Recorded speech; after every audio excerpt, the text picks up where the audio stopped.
Aunty, আমি আপনাকে ভালোবাসি। এতে সমস্যা কি? তুই আমাকে ভালোবাসবি, এটা স্বাভাবিক, কারণ তুই আমার সম্পর্কে ভাতিজা। আন্টি, এই ভালোবাসা সেই ভালোবাসা না, ভালোবাসা দুটি মনের মিলনের ভালোবাসা।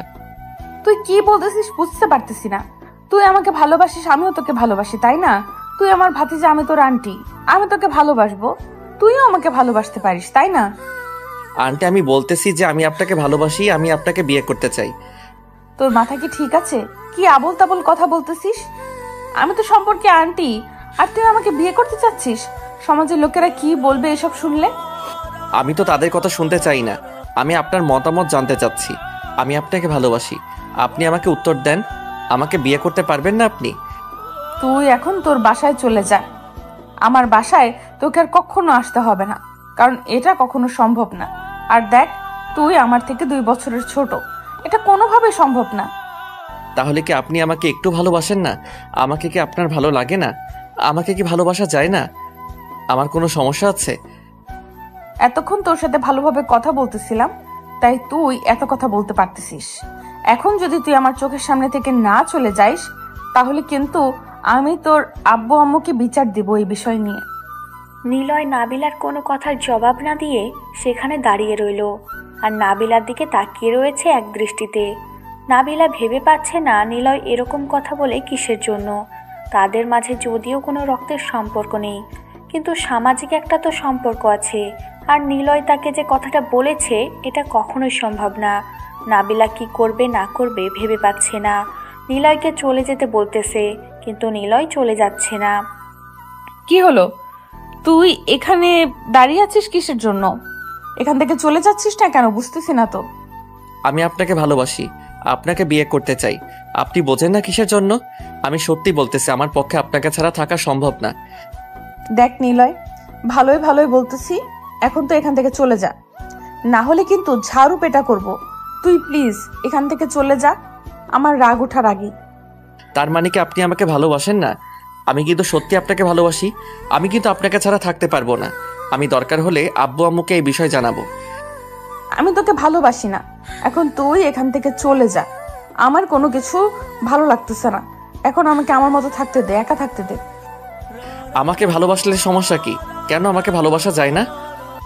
তোকে ভালোবাসা যায় না কারণ আমাদের মধ্যে সম্পর্কটা ভিন্ন, আর আমি তোর সিনিয়র, এটা হলো সব থেকে বড় কথা। তাই আমি তোকে ভালোবাসতে পারি না, বা তোর সাথে এরকম কোনো সম্পর্ক করতে পারি না। আপনি তো আমার রক্তের কেউ না, তাই না? আপনি আমার প্রতিবেশী, আর আমাদের মাঝে সেই সম্পর্কটা হতেই পারে, তাই না? যদি আপনার সমস্যা থাকে তাহলে বলতে পারেন, আমি কিন্তু আপনাকে ভালোবাসি। কুত্তার বাচ্চা, তোকে ভালোভাবে বোঝাচ্ছি, বুঝতেছিস না তাই না? ছোট মানুষ, তাই এত সুন্দর করে তোকে এতক্ষণ আমি বুঝালাম, কিন্তু বুঝতে পারলি না। এখন কিন্তু তোকে আমার বাসা ছেড়ে চলে যেতে হবে, না হলে কিন্তু আমি তোর বাসায় ফোন করে সবকিছু বলে দিচ্ছি। তুই আমার সাথে পাগলামি করতেছিস, আমার সাথে খারাপ ব্যবহার করার চেষ্টা করতেছিস। আচ্ছা, এখন চলে যাচ্ছি, কিন্তু আমি আবার ফিরে আসবো, আর আপনার সাথে যেখানে দেখা হবে সেখানে কিন্তু ডিস্টার্ব করব। মাথায় রাখবেন কথাটা। নাবিলা এদিকে একটা কথাই ভাবতেছে, হঠাৎ করে নিলয়ের আজকে কি হয়ে গেল যে তাকে প্রপোজ করলো? আর তাদের মধ্যে তো কোনো গভীর সম্পর্কও ছিল না, এমনিতেই দুজনের দেখা হয়, কথা হয়, ঝামেলা শেষ। আর নিলয় অনেক ভদ্র ছিল, তাকে সব সময় সম্মান করে। আজ তার মাথায় কি হয়ে গেল এটাই ভেবে পাচ্ছে না নাবিলা। সব সময় নিলয় নাবিলাকে সালাম দেয়, সম্মান দেখায়, সব কিছু, কিন্তু আজকে বাসায় এসে এভাবে তাকে প্রপোজ করবে এটার জন্য মোটেও প্রস্তুত ছিল না নাবিলা। কিরে, কোথায় তুই? তাড়াতাড়ি আমাদের আড্ডাখানায় চলে আয়, আমি সেখানে যাচ্ছি। মন মেজাজ খারাপ আছে, বেশি কথা বলিস না, তাড়াতাড়ি চলে আসবি। কি বলতেছিস এসব কথা? তখন আমি গেলাম, তুই ফোন করলি, গিয়ে তোকে পেলাম না, আর এখন আবার বলতেছিস এখন যাব আড্ডাখানায়। শালা তুই আমাকে চুতিয়ে পেয়েছিস। একটা অঘটন ঘটিয়ে ফেলেছি, যদি আমার কাছে এখন তুই না আসিস তাহলে তোর বাসায় গিয়ে তোকে উঠিয়ে এনে উদম পিটন পিটাবো। তাড়াতাড়ি চলে আয়। এখন আমি যেতে পারবো না, বুঝছিস? আর এখন আমি একটা মেয়ের সাথে টাঙ্কি মারতেছি, বুঝছিস? তাই যেতে পারতেছি না। আবার আমি সময় দিতে চেয়েছিলাম, তুই তো তখন আমাকে পাত্তা দিলি না। এখন আমি যেতে পারবো না, একটা মেয়ের সাথে কথা বলি আগে। দেখ, একদম ভালো হবে না বলে দিচ্ছি। তোকে এখন এখানে আসতে বলতেছি, আপনি সেখানে মেয়েদের সাথে টাঙ্কি মারবেন। তোর আব্বু আম্মুকে আমি এক্ষুনি ফোন করে বলতেছি, দাঁড়া। শালা চুতিয়া আমি না করে বল কোথায় আছিস এখন। আর আমি এখন আড্ডাখানায় যেতে পারবো না, অন্য জায়গায় দেখা কর। কেন, আড্ডাখানায় আবার কি ঘটিয়ে ফেলেছিস? এখন সেখানে যেতে পারবি না, নাকি সেখানে কোনো মেয়েকে আবার টিস করেছিস? এখন লজ্জায় সেখানে যেতে পারবি না? আর বলিস না দোস্ত, পাশের ফ্ল্যাটের একটা সুন্দরী মেয়ে এসেছে, আর না বুঝেই আমি তাকে আই লাভ ইউ বলে দিয়েছিলাম, আর সঙ্গে সঙ্গে সে তার আম্মুকে ডাক দেয়, আর তার আম্মু এসে আমাকে দৌড়ানি দেয়। তুই আর কত লুচ্চামি করবি বল? যখন কোনো নতুন মেয়েকে দেখিস এলাকায়, তখন তার পিছনে পড়ে যাস, আর সঙ্গে সঙ্গে কোনো কথা না বলে আই লাভ ইউ বলে দিস, আর তোকে কেউ জামাই আদর করবে? বাদ দে, এখন তুই কি সর্বনাশ করলি কার সাথে সেটা বল। আমি একটু ওইদিকে যাইতে পারবো না। আমি থাকতে কোন হালায় তোর সাথে খারাপ ব্যবহার করে আমি দেখে নিব। তুই আসিস না কিসের জন্য আড্ডাখানায়? মেয়েটা যদি তোর এতই পছন্দ হয়েছে, তার সাথে একটু টাঙ্কি মারাই যায়। যদি সেও তোকে একদিন হঠাৎ করে পছন্দ করে, তখন তো প্রেমটা করতে পারবি। আয়। কথাটা কিন্তু মন্দ বলিসনি। আচ্ছা তুই একটু ওয়েট কর, আমি যাচ্ছি সেখানে, কিছুক্ষণের মধ্যেই যাচ্ছি। যদি মেয়েটাকে একবার ভাবে নিতে পারি তাহলে তো মনে কর বিয়ে ডান। আগে আয়, আমি খুব টেনশনে আছি। একখান অঘটন ঘটিয়ে ফেলেছি। এখন এর কি করা যায়? দুজনে আগে পরামর্শ করে তারপর দেখা যাবে কি করি না করি। আয়াত ফোনটা রেখে দিল, দিয়ে মনে এক বালতি সাহস নিয়ে সেই আড্ডাখানার উদ্দেশ্যে রওনা দিল। আর এদিকে নিলয় আড্ডাখানায় এসে বসে পড়ল। আশেপাশে তাকিয়ে দেখে পরিবেশটা অনেক সুন্দর, অনেকে এখানে আড্ডা দিচ্ছে, সবাই সবার মতো মজা নিচ্ছে। পরিবেশটা দেখতে আসলেই অনেক সুন্দর লাগতেছে আজকে, কারণ এখানে সব সময় লোকজন কমই থাকে। অনেক সুন্দর একটা জায়গা, কিন্তু একটা বিষয় সে লক্ষ্য করলো, প্রতিদিন অনেক কোলাহল থাকে, কিন্তু আজ তো অনেক কোলাহল মুক্ত। সবাই নীরবে আড্ডা দিচ্ছে, পরিবেশটা মনে হচ্ছে যে একদম নীরব হয়ে আছে। নিলয় তাদের জায়গায় গিয়ে দেখলো দুইটা ছেলে বসে আছে। নিলয়কে দেখে ছেলে দুটো উঠে গেল। তারা নিলয়কে সবাই ভালো করেই চেনে। তারপর এদিকে নাবিলা তো মহা টেনশনে আছে। তার নতুন ফুফাতো বোন এসেছে বাসায়। মানে নতুন বলতেছি এই কারণে যে তারা এখানে গত 3 দিন হইল আসলো। তারা এখন থেকে এখানেই থাকবে। আগে ঢাকায় ছিল, এখন ধরা রংপুরে থাকবে, কারণ তার বাবার রংপুরে ট্রান্সফরমেশন হয়েছে। তার জন্য তারা এখন থেকে এখানেই থাকবে। নাবিলা তো মহা টেনশনে আছে। তার ফুফাতো বোন যখন আসলো তখন সে একটু শান্তি পেল। সে যাই হোক, তার সাথে কথাগুলো শেয়ার করা যেতেই পারে। এতক্ষণ তো তাকে একা একা লাগতেছিল। নাবিলার ফুফাতো বোন এসে দেখে নাবিলা মন খারাপ করে বসে আছে। কিরে আপু, তুই এইভাবে মন খারাপ করে এখানে বসে আছিস কেন? তোকে দেখে মনে হচ্ছে কোনো কিছু নিয়ে অনেক চিন্তিত। আর বলিস না, অনেক টেনশনে আছি। আজকে একটা ছেলে, অনেক ভদ্র ছেলে, বুঝছিস, সম্পর্কে আমার ভাতিজা লাগে, আর আমি আন্টি। প্রতিবেশী বলতেই পারিস, আশেপাশেই বাসা, দেখা হলে সালাম দেয়, কোনো কিছু সমস্যা হলে তাকে বললে সমাধান করে দেয়। কিন্তু আজকে সে আমার বাসায় এসেছে, বুঝেছিস? বাসায় এসেছে তো কি হয়েছে? তাকে অতিথিয়তা বাসায় এসেছে তো কি হয়েছে? তাকে অতিথিয়তা করলেই হয়, তার সাথে ভালো ব্যবহার করলেই হয়। সবসময় তোর সাথে ভালো ব্যবহার করে, তাকে একটু খাওয়া দাওয়া করাই, তারপর পাঠিয়ে দিলি, ঝামেলা শেষ। এরকম কিছু হলে তো ভালোই হতো, তাই না? সে এসে ডিরেক্ট আমাকে প্রপোজ করেছে, আমাকে বিয়ে করতে চায়, আমাকে ভালোবেসে ফেলেছে। এটা কিভাবে সম্ভব বল?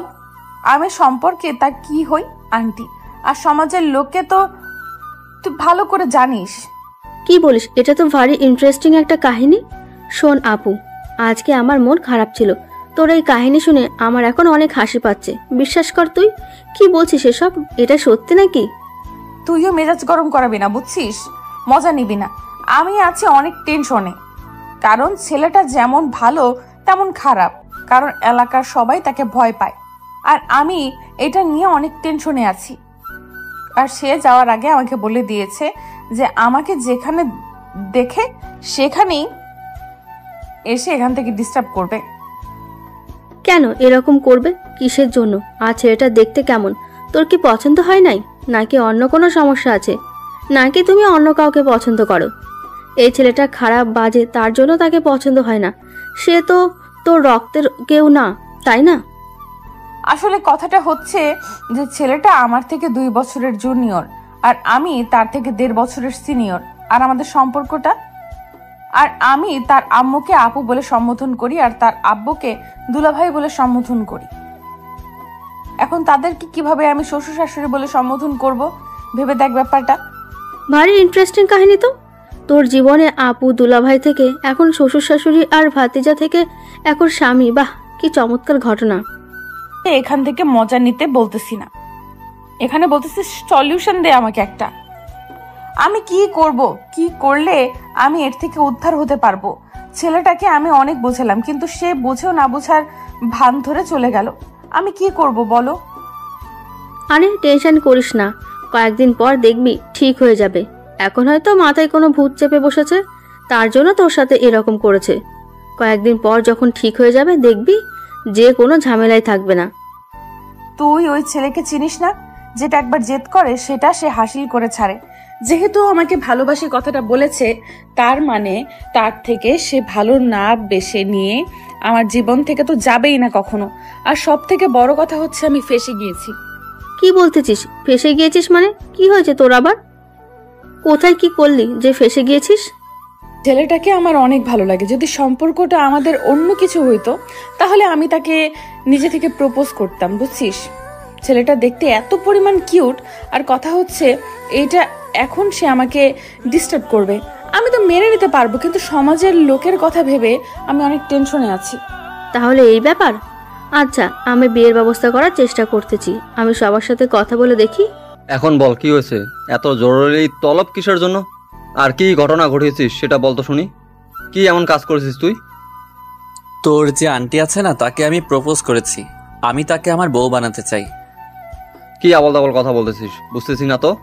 আর হঠাৎ করে তোর কি এমন হলো যে তুই তার জীবনে থাকবি?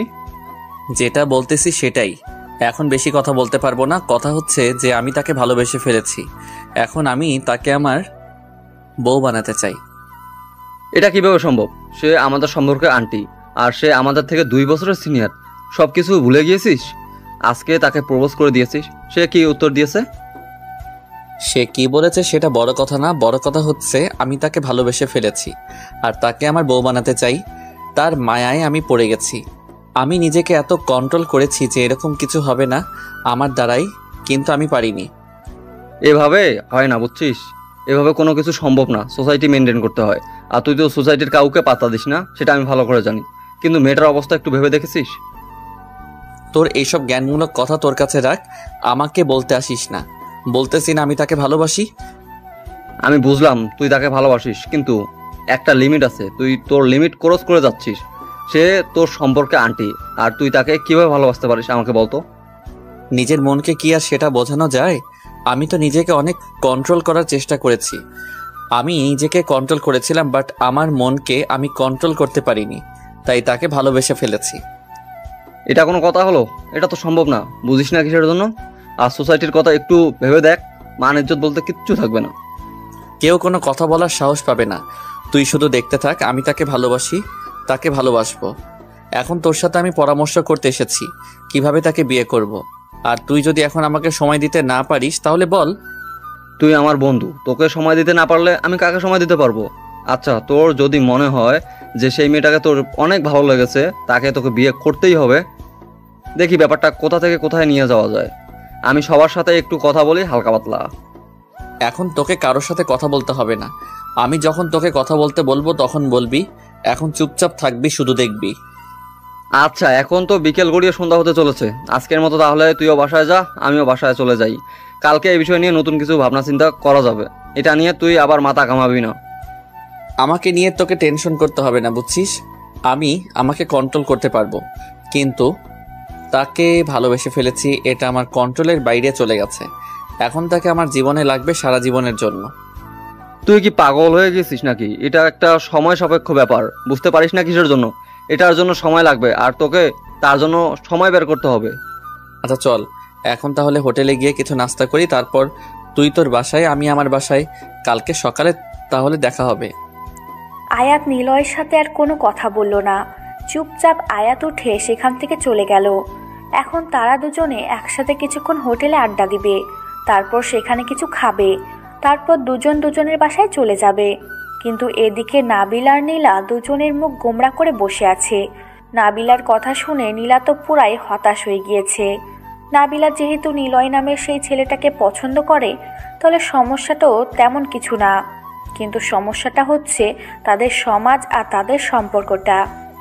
এখন তুই কি করবি আমি তোকে কোনো বুদ্ধি দিতে পারতেছি না, কারণ তোদের যে সম্পর্ক আমার পুরো মাথা ঘেমে যাচ্ছে এটা নিয়ে ভাবতে গেলে। যা হয় দেখা যাবে। এখন সন্ধ্যা হয়ে আসলো, চল একসাথে খাবার খাবো, তারপর আজকে দুজনে একসাথে থাকবো। কালকে বাসায় যাবি, আমিও তোর সাথে তোর বাসায় যাব, সমস্যা নাই। আমি যদি এখানে থাকি আম্মু তো আমাকে হেব্বি বক কেলাবে বুঝলি না কেন? আর এখন তো আশেপাশেই থাকি, চাইলেই যখন মন চাই তখন চলে আসতে পারবো, সমস্যা নেই। আমি থাকতে তুই টেনশন করছিস কিসের জন্য বুঝতেছি না তো। আমি ফুফুকে ফোন করে বলে দিচ্ছি নীলা আজকে আমাদের এখানে থাকবে। ফুফু আর একটা কথা বলবে না, সেটা তো তুই ভালো করেই জানিস।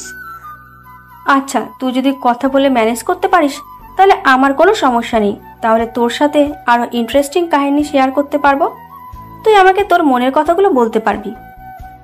তোর আবার কিসের ইন্টারেস্টিং কাহিনী বুঝলাম না তো।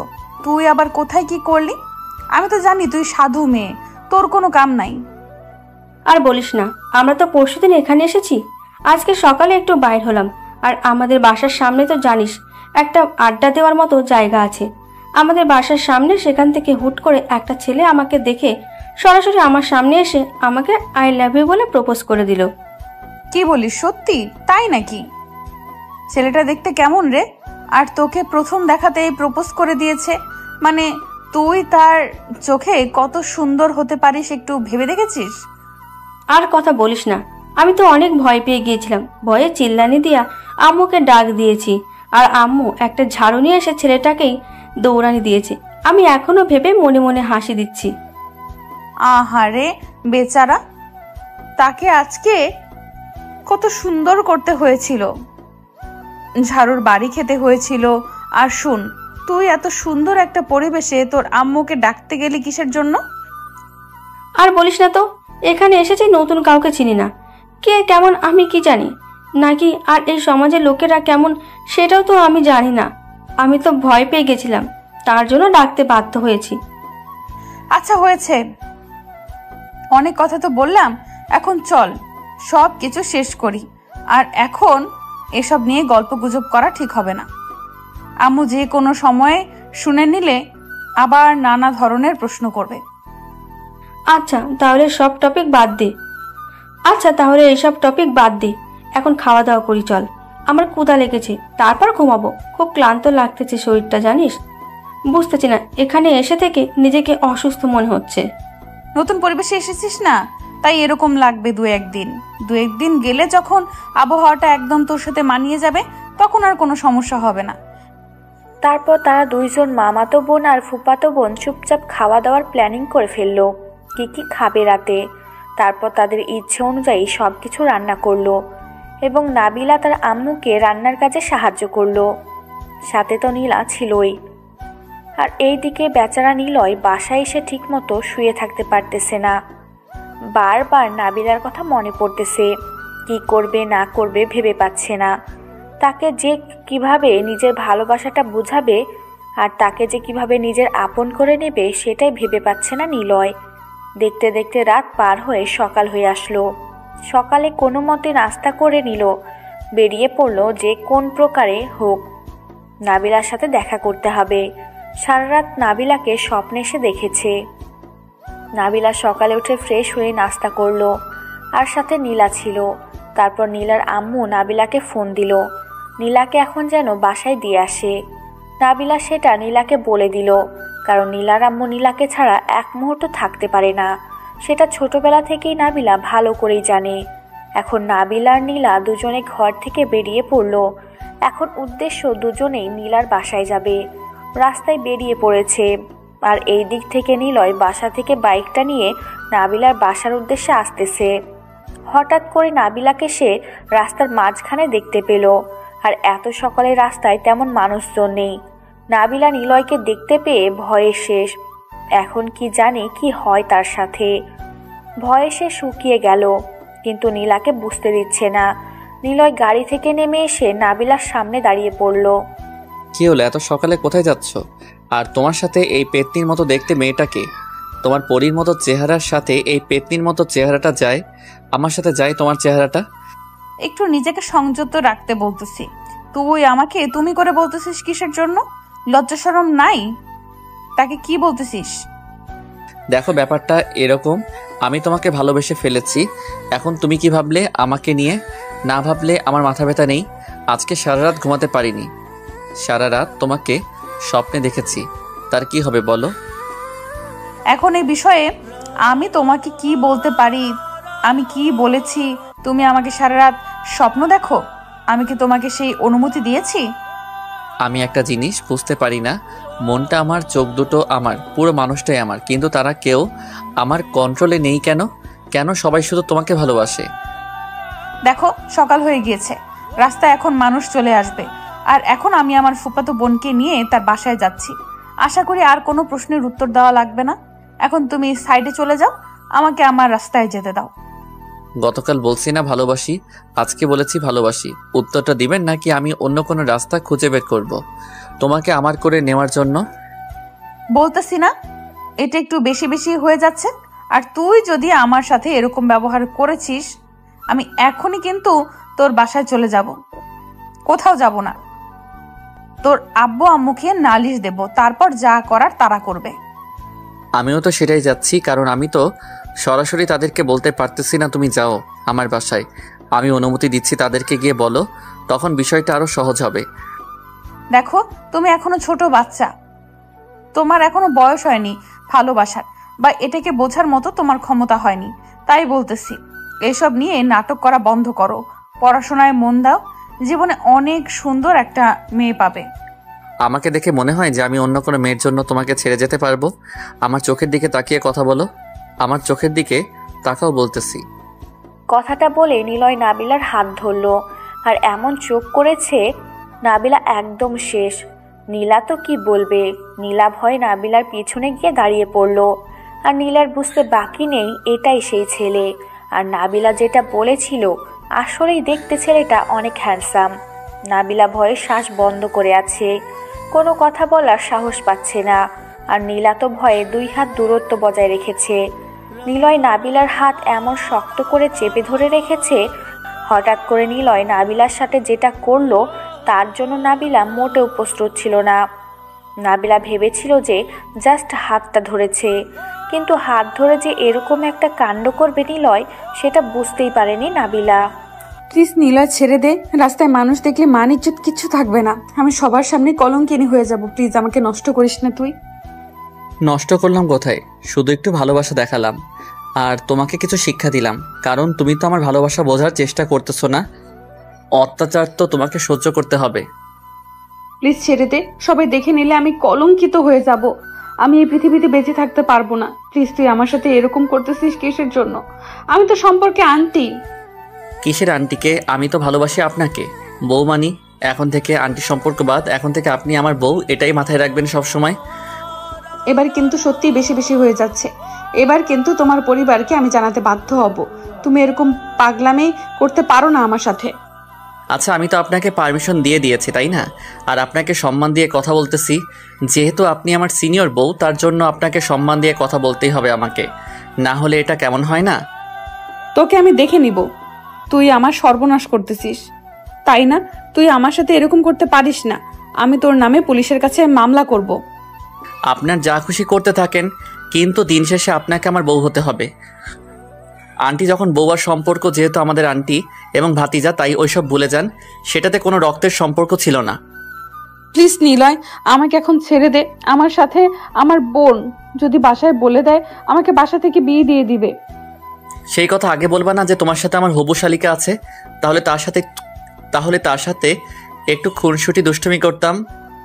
চল নীলা, আর এখানে এক মুহূর্তও না। আর যাওয়ার আগে তোকে একটা কথা বলে যাচ্ছি, তুই ভুল করেও আমার সামনে আর কখনো আসার চেষ্টা করবি না, তাহলে কিন্তু আমি তোকে খুন করে ফেলবো। সেটা দেখা যাবে কে কাকে খুন করে। নাকি আপনি আমাকে ভালোবেসে ফেলেন, সেটা তো আমি দেখিয়েই ছাড়বো। আর এই যে শালিকা, আপনাকে বলতেছি, বাসায় যদি একটু ম্যানেজ করতে পারেন তাহলে একটা বিয়ে খেতে পারলেন। কথাটা কিন্তু মন্দ বলেননি, বাট আপনি যেটা করতেছেন রাস্তাঘাটে এটা মোটেও ঠিক না। আপনি একটু ভেবে দেখেন, আপনি কিন্তু উচ্ছৃঙ্খলতা একটু বেশি দেখাচ্ছেন। তাহলে তুমি তোমার বোনকে বুঝিয়ে বলো যে আমার সাথে প্রেম করতে বা আমাকে বিয়ে করতে, দুটোর একটা হলেই চলবে। সারা জীবন একসাথে থাকতে হবে, এটা হচ্ছে বড় কথা। কিন্তু আপনি যে পন্থা গ্রহণ করতে চাচ্ছেন এটা মোটেও ঠিক না। আপনি একটা মেয়েকে এইভাবে সকালবেলা রাস্তায় একা পেয়ে তার সাথে খারাপ আচরণ করলেন, এটা কিন্তু মোটেও ঠিক হলো না। এটা ভালোবাসা বলে না, এটাকে বলে শরীরের চাহিদা। আচ্ছা, তাহলে এই ব্যাপার। আমার তাহলে ভুল হয়ে গেছে, আর আমি কন্ট্রোলে ছিলাম না, যার জন্য উল্টাপাল্টা হয়তো কিছু করলাম। তাকে ভালোবাসি, তাকে একটু চুম্মাচাটি দেওয়া যায়, সমস্যা কি? সেটা ঠিক আছে, বাট আপনি মোটেও কাজটা ঠিক করলেন না। এটার জন্য আপনাকে অনেক পস্তাতে হবে। আমার বোনকে যতটা সম্ভব আপনার থেকে আমি দূরে রাখবো। আচ্ছা তাই নাকি? কই ভাবলাম যে তুমি আমাকে সাহায্য করবে, সেটা না করে তুমি তো দেখি এখন আমার শত্রুতা শুরু করতেছো। নাবিলা ভালোই তো, তোমার বোন ঠিক তোমার মতোই হয়েছে, মানতে হবে। আর এখানে 1 মিনিট আমি থাকতেছি না, চল আমি তোকে তোর বাসায় দিয়ে তারপর বাসায় চলে যাব। আমার কোনো কিছু ভালো লাগতেছে না, আর এখানে কারোর সাথে বকবক করার সময় আমার হাতে নেই। আপনাকে একটা কথা বলি আন্টি, আপনি যতই আমার উপর রাগ করেন, অভিমান করেন, কিন্তু দিন শেষে আপনাকে আমার বউ হতে হবে, এটা সব থেকে বড় সত্যি। তুই যদি আমাকে নষ্ট করিস, যদি আমাকে খুন করে ফেলিস, তাও আমি তোকে আমার মন থেকে ভালোবাসবো না। আর সব থেকে বড় কথা হচ্ছে যে এটাই, আমি তোকে মরে গেলেও বিয়ে করব না। তুই যা করার ইচ্ছা করতে পারিস। কথাটা বলে নাবিলা সেখানে এক মুহূর্ত দাঁড়িয়ে থাকলো না। নীলার হাত ধরে টানতে টানতে সামনের দিকে চলে যেতে লাগলো। নাবিলা নিলয়কে অনেক ভালো ছেলে মনে করত, কিন্তু তার মনের ভিতর এত নোংরামি সে আগে বুঝতে পারেনি। তার এই নোংরামি রূপটা আজকে দেখতে পেল, কারণ তার সাথে আজকে যেটা হয়ে গেল সেটাকে ভুলে থাকতে যাচ্ছে। সেটা যদি মনে রাখে তাহলে সেটা তাকে আরও বেশি কষ্ট দিবে। তার জন্য সে ভুলে যেতে চাচ্ছে সকালটা, কিন্তু চাইলেই তো আর সব কিছু ভুলে যাওয়া যায় না। যে জিনিসটা ভুলে যেতে চাইবে সেই জিনিসটা আরও বেশি করে মাথায় ঘুরপাক খাবে, এটাই স্বাভাবিক। নিলয় তো মনে মনে অনেক খুশি যে যাই হোক তাকে ডিস্টার্ব করতে পেরেছে, কিন্তু তার ভালোবাসার ফিলিংসটা কেন জানি উপলব্ধি করতে পারতেছে না। তার মনে হচ্ছে যে ভালোবাসাটা হয়তো অন্যরকম। নিলয় সেখানে দাঁড়িয়ে না থেকে বাইকটা নিয়ে সামনের দিকে এগিয়ে গেল। আর হঠাৎ করে তার মনে হলো যে আয়াতের খবর কি। সকাল থেকে কোনো খোঁজ খবর পাওয়া যাচ্ছে না, তাই সে রাস্তার এক সাইডে বাইক দাঁড় করিয়ে আয়াতকে ফোন করলো। কিন্তু আয়াত ফোন রিসিভ করতেছে না, রিং হচ্ছে, বাট ফোন তোলার নাম গন্ধ নিচ্ছে না আয়াত। নিলয়ের প্রচুর রাগ হচ্ছে যে ফোন তুলতেছে না কিসের জন্য, নাকি সে এখনো ঘুমিয়ে আছে, বুঝলো না ব্যাপারটা। কথাগুলো ভাবতেছিল মনে মনে। তখন আয়াত নিলয়কে ফোন করলো। কিরে, ফোন দিয়েছিলি? আমি ঘুমিয়েছিলাম, আর তোর ফোনের শব্দ শুনে আমি ঘুম থেকে উঠে পড়লাম। বল, কি হয়েছে এত সকালে? তুই তো সকালে ঘুম থেকে উঠিস না, আজকে কি মনে করে? ভালোবাসার জন্য অনেক কিছু করতে হয়, বুঝছিস? আয়, বেরিয়ে আয় বাসা থেকে, আমি রাস্তায় আছি, তুই বাইক নিয়ে চলে আয়, আমি এখানে অপেক্ষা করতেছি তোর জন্য। মাত্র ঘুম থেকে উঠলাম, ফ্রেশ হয়ে তারপর বেরিয়ে পড়ি, আর তুই এত সকালে বেরিয়ে পড়েছিস কিসের জন্য? হঠাৎ করে কোথায় যাবি বুঝলাম না। তোকে কোনো কিছু বুঝতে হবে না, এখন তোকে যেটা বলছি তুই সেটা শোন। তাড়াতাড়ি চলে আয়, আমি তোর জন্য অপেক্ষা করতেছি এখানে। কথা হচ্ছে সব কিছু ম্যানেজ করতে হবে। কি সব কিছু ম্যানেজ করতে হবে? আমি তো কিছুই বুঝলাম না। কি বললি আবল তাবল কথা? কি ম্যানেজ করবে? কি করতে চাচ্ছিস তুই? আমাকে তো একটু খুলে বলবি, তাই না? তার জন্য তো তোকে আমি এখানে আসতে বললাম। তুই এখানে আয়, তারপর না হয় সব কিছু বুঝতে পারবি। ফোনে কি সব কিছু বলা যায়? তুই আয়, তারপর তোকে সব কিছু বলতেছি। আচ্ছা, তাহলে তুই অপেক্ষা কর, আমি যাচ্ছি, বেশিক্ষণ সময় নিচ্ছি না, জাস্ট ফ্রেশ হবো, তারপর তোর ওইখানে চলে যাব, তারপর শুনি তোর কি হয়েছে। নাবিলা নীলাদের বাসায় পৌঁছে গিয়েছে। নাবিলার মন প্রচুর খারাপ। তাকে দেখে তার ফুপু গলায় গলা মিলিয়ে নিল, কথায় কথায় ভাসিয়ে দিল সব কিছু। তারপর নাবিলা আর নীলা দুজনে মিলে নীলার রুমে চলে আসলো। ছেলেটা কি সেটা তো নীলা নিজেই দেখলো। তার তো এখন একটু ভয় হচ্ছে তার বোনকে নিয়ে, না জানি কখন কোথায় তার কোনো ক্ষতি হয়ে যায়, কোনো কিছু করার থাকবে না। এটা ভেবে নীলা প্রচুর ভয় পাচ্ছে যে কি হবে তার বোনের জীবনে। নাবিলা গিয়ে নীলার রুমে শুয়ে পড়ব। নীলা নাবিলাকে কোনো কিছু বলল না। নাবিলার জন্য 1 কাপ কফি বানিয়ে আনার জন্য নীলা রান্নাঘরে চলে আসলো। আর এদিকে নাবিলা শুয়ে কান্না করতেছে। আজকে পর্যন্ত কোনো ছেলে তাকে জড়িয়ে ধরতে পারেনি, আর আজকে সেখানে একটা ছেলে, তাও আবার বয়সে ছোট, তাকে কিস করলো কেমন করে। বারবার কথাগুলো মনে পড়তেছে, আর তার মনে হচ্ছে এটা যদি তার জীবনে না হতো তাহলে সে অনেক সুখে থাকতে পারত। এখন সে কাউকে জোর গলায় বলতে পারবে না কোনো ছেলে তাকে স্পর্শ করেনি। নীলা নাবিলার জন্য কফি বানিয়ে নিয়ে আসলো। এসে দেখে নাবিলা কান্না করতেছে। কি হলো আপু, কান্না করতেছিস কিসের জন্য? বুঝতেছি না তো। এভাবে কান্না করলে হবে? বল, যা হয়েছে ভুলে যা, সব কিছু ঠিকঠাক হয়ে যাবে। এখন কয়েকদিন নিজেকে চেপে রাখ, বাসা থেকে বের হবি না, তাহলে দেখবি কয়েকদিন পর সব কিছু আগের মতো হয়ে যাবে। এরকম কোনো কিছু হলে তো অনেক ভালো হইতো। আমি চাচ্ছি সব কিছু ভুলে যাব, কিন্তু পারতেছি না, বারবার মনে পড়ে যাচ্ছে। আর আজকে প্রথম আমাকে কোনো ছেলে এভাবে স্পর্শ করলো। বিশ্বাস কর, আমার যে এত বাজে লাগতেছে। আচ্ছা, বুঝতে পারলাম। এখন নিজেকে ঠিক করার চেষ্টা কর, এইভাবে ভেঙে পড়লে চলবে না। তোর পড়াশোনায় মন দে, কয়েকদিন পর তোর নাকি এক্সাম। এখন তো সেই টেনশনে আছি, আমার কি হবে। আমি তো এখন নিজে স্বাধীনভাবে চলাফেরা করতে পারবো না। এখন সব সময় একটা আতঙ্কের মধ্যে থাকতে হবে, কখন কোথা থেকে আমার উপর হামলা চলে আসে। এখন তো আমি পুরো ভয়ে শেষ, কি করব বুঝতে পারতেছি না। এখন তো এমন একটা সিচুয়েশনে বাসায় বলবো, তাহলে বিয়ে দেওয়ার জন্য উঠে পড়ে লাগবে বাসার সবাই। আর আমি তো চাচ্ছি আমার ক্যারিয়ার গড়ে তুলতে। আপু, আমি তোর মনের কথাগুলো বুঝতে পেরেছি, এসব নিয়ে আর তুই ভাবিস না। এখন কফি খা, তারপর আমি তোকে তোর বাসায় রেখে আসব। আমাকে তো আর কেউ ডিস্টার্ব করবে না, বুঝিস নাই? এখন যাব না, দুপুরের পর গাড়িতে করে তোর বাসায় চলে যাব। বাদ দে, এখন কিছু খাবো না, তুই রেখে দে, পরে গরম করে খাবো, সমস্যা নেই। বাট এখন খেতে ইচ্ছে করতেছে না। ফুফু কোথায় গেল, তার সাথে কিছু কথা বলি। আম্মু তার রুমে আছে হয়তো, তুই গিয়ে দেখ। আমি আমার কিছু হাতের কাজ শেষ করে আসছি, তারপর না হয় বাইরে যাব। এখন তুই যা, কথা বল। আচ্ছা থাক, তাহলে তুই তোর কাজগুলো শেষ কর, আমি আমার ফুফুর সাথে কিছুক্ষণ গল্প করি, তারপরে একটু বাসায় চলে যাব। এখানে থাকতে ভালো লাগতেছে না, একটু মনটা ঠিক করি, তারপর বাসায় চলে যাব। কথাটা বলে নাবিলা রুম থেকে বেরিয়ে তার ফুপুর রুমের উদ্দেশ্যে চলে গেল। আর এদিকে নীলা তার কাজগুলো করা শুরু করে দিল। তার এখন অন্য কিছু ভালো লাগবে না, তাই সে তার হাতের কাজগুলো শেষ করতে ব্যস্ত হয়ে গেল। আর নাবিলা তার ফুপুর কাছে এসে গল্প করা শুরু করে দিল। আর এদিকে আয়াত বাসা থেকে বেরিয়ে পড়েছে। নিলয় তার জন্য অপেক্ষা করতেছে। আরও একবার ফোন দিয়েছিল নিলয় আয়াতকে, তাকে জানিয়ে দিল যে সে এখন রাস্তায় আছে। তাই আর বেশিক্ষণ কথা হলো না তাদের মাঝে। একটু পর আয়াত নিলয়ের কাছে চলে আসলো। নিলয়ের দিকে তাকিয়ে অবাক হয়ে গেল, এ কি হাল, এটা কিভাবে হলো? আয়াত তো বুঝতেই পারতেছে না। আয়াত দৌড়ে গিয়ে ওকে ধরে নিল, তারপর অ্যাম্বুলেন্স ফোন করে ডাক দিয়ে হসপিটালে নিয়ে গেল নিলয়কে। ডক্টর কোথায় আপনি? আমার বন্ধু যে কোনো প্রকারে হোক আপনাকে বাঁচাতে হবে। আয়াত চিল্লাইয়া পুরো হসপিটাল মাথায় তুলে রেখেছে। ডক্টর এদিক থেকে ওদিক থেকে ছোটাছুটি করে আয়াতের কাছে চলে আসলো। আর এসে নিলয়ের অবস্থা দেখে সব ডক্টরসরা চমকে উঠল।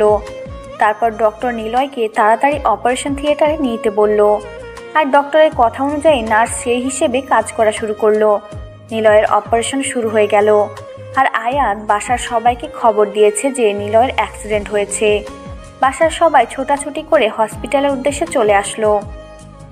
আমার ছেলের কি হয়ে গেল? আমার ছেলের কি হয়েছে আয়াত? আমার ছেলের এটা কি হয়ে গেল? আমি তো কিছুই বুঝতে পারতেছি না আন্টি। আমি সকালে ঘুম থেকে উঠলাম, তখন নীলা আমাকে ফোন করলো যে রাস্তায় আয়, আড্ডা দেই। আমি বাসা থেকে বেরিয়ে পড়লাম, আর বাসা থেকে বের হওয়ার সময় নীলের সাথে কথা হলো, আর এসে দেখি এই অবস্থা। আমার ছেলের কোনো কিছু হয়ে গেলে আমি এই পৃথিবীতে বেঁচে থাকবো কি নিয়ে? আমি যে কোনো মূল্যে আমার ছেলেকে আমার কাছে ফেরত চাই।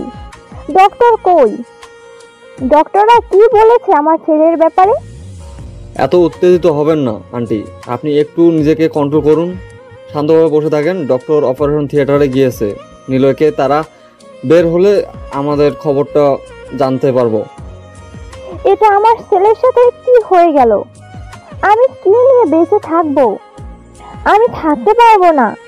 আমাকে আমার ছেলের কাছে নিয়ে যাও। আমাকে আমার ছেলের কাছে নিয়ে যাও। আমার ছেলেকে আমার কাছে এনে দাও। নীলিমা বেগম মনে হচ্ছে যে একদম পাগল হয়ে গেছে তার ছেলের জন্য। তাকে কেউ শান্ত করতে পারতেছে না, কান্না করতেছে অনেক জোরে জোরে।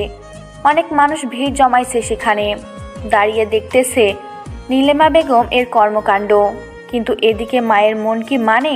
তার ছেলে অসুস্থ, তার একমাত্র ছেলে, তার যদি কোনো কিছু হয়ে যায় তাহলে তারা কি নিয়ে বেঁচে থাকবে? নীলিমা বেগম মনে হচ্ছে যে পাগলি হয়ে গিয়েছে। তার ছেলের জন্য কান্না করতে করতে হঠাৎ করে তিনি জ্ঞান হারিয়ে ফেললেন। আয়াত, এটা কিভাবে হলো? তুমি গিয়ে সেখানে কি দেখতে পেয়েছো? আর তার সাথে কেমনে অ্যাক্সিডেন্ট হয়েছে? কেউ কিছু করেছে ইচ্ছাকৃতভাবে তার উপর আক্রমণ করেছে, নাকি তার ভুলবশত অ্যাক্সিডেন্ট হয়েছে? আঙ্কেল, আমি সঠিক বলতে পারতেছি না, কারণ হচ্ছে আমি সেখানে গিয়ে দেখি নিলয় রাস্তায় পড়ে আছে আর আশেপাশে কোনো মানুষ নেই, শুধু তার বাইকটা এক সাইডে পড়ে আছে। আমি তো কল্পনা করতে পারিনি যে এরকম একটা অবস্থা আমি দেখব। আচ্ছা, এখন ডক্টর কি বলেছে? আমার ছেলে কি সুস্থ হবে নাকি কি হয়েছে? তোমাকে তো নিশ্চয়ই কিছু বলেছে, তাই না? তুমি আমাকে বলো, আমার ছেলের কি কোনো ক্ষতি হবে? আঙ্কেল, আপনি নিজেকে কন্ট্রোল করুন, শান্ত হয়ে বসে থাকেন। ডক্টর বেরিয়ে না আসা পর্যন্ত আমি কিছু বলতে পারতেছি না, কারণ নিলয়ের অবস্থা অনেক খারাপ ছিল। আমি শুধু এটাই বলতে পারি যে আমার বন্ধুর কিচ্ছু হবে না, সে আবার আমাদের মাঝে ফিরে আসবে। তুমি এখন একটু খোঁজ নেওয়ার চেষ্টা করো, কে এরকম করেছে, তার ভুলবশত কিনা আশেপাশে কেউ না তো কেউ ছিল, কেউ তো দেখেছে আমার ছেলেকে, তাই না? তুমি একটু খোঁজখবর নেওয়ার চেষ্টা করো, আমি বাকিটা দেখে নেব। আঙ্কেল, এসব নিয়ে একদম টেনশন করবেন না। আগে আমার বন্ধু ঠিক হোক, মানে আপনার ছেলে সুস্থ হোক, তারপর তার মুখ থেকে আমরা সবকিছু শুনতে পারবো। এখন আপাতত আপনি আন্টিকে সামলানোর চেষ্টা করেন, আন্টির অবস্থা খুব করুণ। তুমি ভালো করে জানো আমাদের বিষয়ে, বলতে পারো তুমি আমাদের পরিবারের দ্বিতীয় সন্তান। আমাদের বাসায় সবসময় তুমি আসা যাওয়া করো। তুমি তোমার আন্টিকে ভালো করে চেনো, তিনি তার ছেলে কতটা ভালোবাসে। আয়াত আর সেখানে একটা কথা বলার সুযোগ পেল না, কারণ সে সব কিছু জানে যে নিলয়ের আম্মু নিলয়কে এবং আয়াতকে কতটা ভালোবাসে। দুজনকে প্রায় সমপরিমাণ ভালোবাসে, নিজের সন্তানের মতো দেখে দুজনকে। যদিও আয়াত তার নিজের সন্তান না, কিন্তু যখন আয়াত নিলয়ের বাসায় থাকে মনে হয় যে সে নিজের বাসায় আছে। আয়াত চুপচাপ এক সাইডে গিয়ে দাঁড়িয়ে পড়ল আর ভাবতে লাগলো এরকমটা কিভাবে হতে পারে। তার তো কোনো শত্রু নেই, আর অনেক দিন থেকে তো তারা দুজন কারোর সাথে ঝামেলা করে না। অনেক দিন হয়ে গেছে যে তারা আন্ডারওয়ার্ল্ড ছেড়ে দিয়ে এসেছে আর সেই শহর থেকে অনেক দূরে চলে এসেছে। তাহলে কিভাবে এটা হতে পারে? আয়াত মনে মনে অনেক কিছু চিন্তা করতেছে। তাহলে কি কেউ এই শহরে এসেছে যে আয়াত আর নিলয়ের ক্ষতি করার জন্য, নাকি কিছু বুঝতে পারতেছে না আয়াত। পুরো টেনশনে আছে নিলয়ের, কোনো কিছু হয়ে গেলে আয়াত কাউকে জিন্দা রাখবে না। আগে নিলয় সুস্থ হোক, তারপর দেখা যাবে কার কত বড় কলিজা হয়েছে। সব কলিজা বের করে যদি কুত্তাকে খাওয়াতে না পারে তাহলে আয়াত আর নিলয় মানুষ না। আয়াত তার চোখের কোণা থেকে পানির ফোঁটা মুছে ডক্টর বেরিয়ে আসার জন্য অপেক্ষা করতেছে। বাইরে সবাই শুধু ডক্টরের জন্য অপেক্ষা করতেছে কখন ডক্টর বেরিয়ে আসবে, কিন্তু ডক্টর বেরিয়ে আসার কোনো নামগন্ধ নিচ্ছে না। ডক্টর অনেকক্ষণ হলো অপারেশন থিয়েটারে চলে গিয়েছে, কিন্তু কোনো খোঁজ খবর দিচ্ছে না এখনো। আর থাকবো না, অনেকক্ষণ তো হলো এখানে এসেছি, আর কতক্ষণ থাকবো? এখন তো দুপুর পেরিয়ে বিকেল হতে চলেছে। তাহলে আমি আমার বাসায় যাচ্ছি, পড়াশোনা করতে হবে তো। আচ্ছা, আমি তোর সাথে যাচ্ছি। আমি আম্মুকে ম্যানেজ করে নিতে পারবো যে আজকে তোর সাথে একটু থাকতে হবে, তার জন্য আমি তোর বাসায় থাকবো। আর আমি এখানে নতুন এসেছি, তাই কারোর সাথে তেমনভাবে পরিচিত হতে পারিনি, তাই আজকে তোর বাসায় থাকবো। তাহলে তো আরো অনেক ভালো হয়। আচ্ছা, তাহলে তুইও রেডি হয়ে নে, আমি ফুফিকে বলে দিচ্ছি। তাহলে আর তোকে কিছু বলতে পারবে না। বলবো যে তুই এখানে নতুন এসেছিস, আমার সাথে 2-1 দিন থাকলে তুই পরিবেশের সাথে মানায় নিতে পারবি। তোকে তো আর এখন একা কোথাও যেতে দেওয়া ঠিক হবে না, কারণ তোর বর্তমান দিনকাল যে অবস্থা, এই অবস্থায় তোকে একা ছেড়ে দেওয়া আমার মনে হয় না ঠিক হবে। কয়েকদিন তোর সাথে থাকি, তারপর এসব ঝামেলা শেষ হলে তখন পরেরটা পরে দেখা যাবে। তোর মতো বোন যেন সবার ঘরে ঘরে যেন একটা করে হয়, বুঝছিস? তোর মতো বোন থাকলে আর কিচ্ছু লাগে না। এভাবে যদি কোনো বোন তার বোনকে সাপোর্ট দেয় তাহলে তার জীবনে আর কি লাগে? হয়েছে, এখন চল তোর বাসায় যাই, সবকিছুই ঠিক করে রেখেছি। আর আমাকে বেশি রকম করতে হবে না, মানে বোঝাতে চাচ্ছি যে পা মারতে হবে না আমাকে। বুঝতে পেরেছি, সত্যি কথা বললে সমস্যা আছে। চল তাহলে, রাস্তায় গিয়ে গল্প করতে করতে যাব। এখন সমস্যা নেই, এখান থেকে 5 মিনিট থেকে 7 মিনিটের রাস্তা হেঁটে যাব, সমস্যা নেই। আবার যদি সেই দুষ্টু ছেলেটা এসে কোনো রকমের অশুভতামি করে, তাহলে কি হবে? তাই বলতেছি চল একটা রিক্সা নিয়ে চলে যাই, তাহলে সে আমাদের দেখতেও পেল না আর আমরা সুন্দরভাবে তোর বাসায় চলে যেতে পারলাম, তাই না? এই সময় সে আমাদের ত্রিসীমানার সামনে আসবে না, সেটা আমি ভালো করে জানি। আমি ওকে ভালো করে চিনি। এখন তার একটা বন্ধু আছে, তার সাথে আড্ডা দেবে, আর আমাকে যখন ডিস্টার্ব করার সময় হবে আমি সেটা খুব ভালো করেই বুঝতে পারবো যে কখনো আমার সাথে দেখা করবে। আচ্ছা চল তাহলে, তোর ইচ্ছা, তুই হেঁটে যেতে যাচ্ছিস তাহলে চল, আমার কোনো সমস্যা নেই, আমারও তো হাঁটাহাঁটি করতে অনেক ভালো লাগে। ভেবে দেখ, কিন্তু আমার সাথে মন মিলিয়ে কথা বলার কোনো দরকার নেই। তোর যদি হাঁটতে ইচ্ছে না করে তাহলে রিক্সা নিচ্ছি, সমস্যা হলে রিক্সা করে যাচ্ছি। আমি তো তোকে বলতে চাচ্ছি যে আমি হেঁটে যাব, বাট তোর সমস্যার জন্য বললাম রিক্সায় যাইতে। এখন কোনো সমস্যা হবে না, তাহলে চল হেঁটে যাই। তারপর নাবিলা নীলা দুজনে গল্প করতে করতে হেঁটে যাচ্ছে, আর নীলা তার ঢাকায় থাকা বন্ধু বান্ধবদের নিয়ে গল্প করতেছে, কে কেমন ছিল, কে কি করতো, কে কয়টা প্রেম করতো, এসব নাবিলাকে বলতেছে। আর নাবিলা সেটা শুনে প্রচুর মজা নিচ্ছে। আর নাবিলা নীলাকে বলতেছে যে তুই কয়টা করেছিস, কিন্তু নীলা বলতেছে তার মা তাকে ঘর থেকে বের হতে দেয়নি, সন্ধ্যার পর সে প্রেম করবে কিভাবে। গল্প করতে করতে তারা নাবিলাদের বাসার সামনে চলে আসলো। এখন এখান থেকে নাবিলাদের বাসায় যেতে 2 মিনিট এরকম একটা অবস্থায় নাবিলার ফোন বেজে উঠল। নাবিলা ফোনটা হাতে নিয়ে দেখছে আয়াতের ফোন। আয়াতের ফোন দেখে নাবিলা একটু ভয় পেয়ে গেল। এখন আয়াতের ফোন দিয়ে যদি নিলয় ফোন করে তাহলে তো সমস্যা, আর এখন যদি ফোনটা ধরে তখন কি বলবে, কখন কি বলে বুঝতে পারতেছে না। নাবিলা ভয়ে আছে, ফোন রিসিভ করবে কি করবে না চিন্তা করতে করতে ফোনটা একবার রিং হয়ে চলে গেল। আবার ফোনটা বেজে উঠল, আবার তাকিয়ে দেখে আয়াতের নাম্বার। শেষ পর্যন্ত নিজের মনে একটু সাহস জুগিয়ে ফোনটা রিসিভ করলো। ফোনটা রিসিভ করে কানে দিতেই ওপাশ থেকে আয়াত যেটা বলল সেটা শোনার জন্য মোটেও প্রস্তুত ছিল না। নাবিলা শুনে অবাক হয়ে গেল। নাবিলা, এসব কি বলতেছিস তুই? নিলয়ের অ্যাক্সিডেন্ট? এটা কিভাবে আর কখন হয়েছে অ্যাক্সিডেন্টটা? আমি কিছু জানি না, সকালে ঘুমিয়েছিলাম, নিলয় আমাকে ফোন করলো আর বললো দেখা করতে, আড্ডা দেবে নাকি। আমিও ফ্রেশ হয়ে আসলাম, আর যখন বাসা থেকে বের হলাম তখন তাকে ফোন করলাম যে আমি বাসা থেকে বের হচ্ছি। তখন সব কিছু ঠিক ছিল, কিন্তু আমি সেই জায়গায় উপস্থিত হয়ে দেখি নিলয় পড়ে আছে রাস্তায়। কি বলছিস? তোর মাথা ঠিক আছে? আর সকালে সে আমার সাথে এই অঘটন ঘটিয়ে গেছে, এতক্ষণে হয়তো তোকে সবকিছু বলে দিয়েছে, আমাকে প্রপোজ করেছে ইত্যাদি ইত্যাদি। সকালে এসে আমাকে জোর করে চুম্মা চাট্টি দিয়ে চলে গেছে। আমি রাস্তায় ছিলাম আমার ফুফাতো বোনের সাথে, আমার ফুফাতো বোনের বাসায় যাচ্ছিলাম, তখন দেখা হঠাৎ করে, তখন সে এরকম করে, তারপর চলে গেল, বলল যে সে এসে ডিস্টার্ব করবে। তুই কি আশেপাশে কোনো ছেলেকে দেখেছিস বা এরকম কাউকে দেখেছিস যে তারা তোদেরকে ফলো করতেছে বা নিলয়ের দিকে তাকিয়ে আছে? এরকম কোনো কিছু দেখেছিস, চোখে পড়েছিল তোর? আমি তো চোখ বন্ধ করেছিলাম। আমি তো কি বলবো ভাই, প্রথম কোনো ছেলে আমাকে এভাবে জড়িয়ে ধরে কিস করেছে, আমি তো লজ্জায় শেষ। আর আমার এসব লক্ষ্য করার সময় আছে? আমি তো ভয়ে শেষ। তাছাড়া আমি তো সেই টেনশনে ছিলাম, আমি এদিক ওদিক তাকাইনি তো। এখন কি তুই নিলয়কে দেখতে আসবি নাকি তার উপর রাগ অভিমান করে থাকবি? তোর ব্যাপার, আমি জানিয়ে দিলাম। এখন যদি তার জন্য তোর মনে বিন্দুমাত্র ভালোবাসা থেকে থাকে তো এসে দেখতে পারিস। এখনো ডক্টর তার অপারেশন করতেছে। আমি এক্ষুনি যাচ্ছি, আর বাসায় গিয়ে শুধু কিছু টাকা নেব। আমার কাছে কোনো টাকা নেই, আমি আমার ফুফাতো বোন এখন রাস্তায়, আমার ফুফুর বাসা থেকে আসলাম, এখনো বাসায় পৌঁছায়নি। আমি শুধু বাসায় গিয়ে টাকা নিয়ে নিচ্ছি, তুই অপেক্ষা কর, আমি যাচ্ছি। কি হলো? তুই এইরকম করতেছিস কেন? আমাকে বল তোর কি হয়েছে, কান্না করছিস কেন? নিলয় অ্যাক্সিডেন্ট করেছে, এখন হসপিটালে আছে, ডক্টর তার অপারেশন করতেছে। আমি কিছু বুঝতে পারতেছি না কেমনে কি হলো। কি বলছিস এসব কথা? কেমনে আর অ্যাক্সিডেন্ট হলো কিভাবে? সকালে তো আমাদের সাথে দেখা হলো তার। তুই যেখানে ছিলি আমিও সেখানে ছিলাম, আমরা দুজন তো একসাথেই ছিলাম, তাহলে আমি কিভাবে বলতে পারি? এখন চল হসপিটালে গিয়ে দেখি কি হয়েছে। আচ্ছা শোন, তাহলে তুই বাসায় কিছু বলবি না, না বলে গেলে তোকে নিয়ে আবার বাসায় যদি টেনশন করে তখন? কিচ্ছু হবে না, তুই আগে চল দেখি গিয়ে কি হয়েছে। বাসায় টেনশন পরে কর, আগে দেখি ছেলেটার কি অবস্থা। এরকম করে অ্যাক্সিডেন্ট হয় কেমনে? এরকম করছিস কেন তুই? নিজেকে শান্ত করে রাখ, না হলে পরে আবার তোকে নিয়ে দৌড়াদৌড়ি করতে হবে আমাকে। নিজেকে কন্ট্রোল রাখ। নাবিলা নীলাকে সঙ্গে করে নিয়ে গাড়িতে করে রংপুর হসপিটালে চলে আসলো।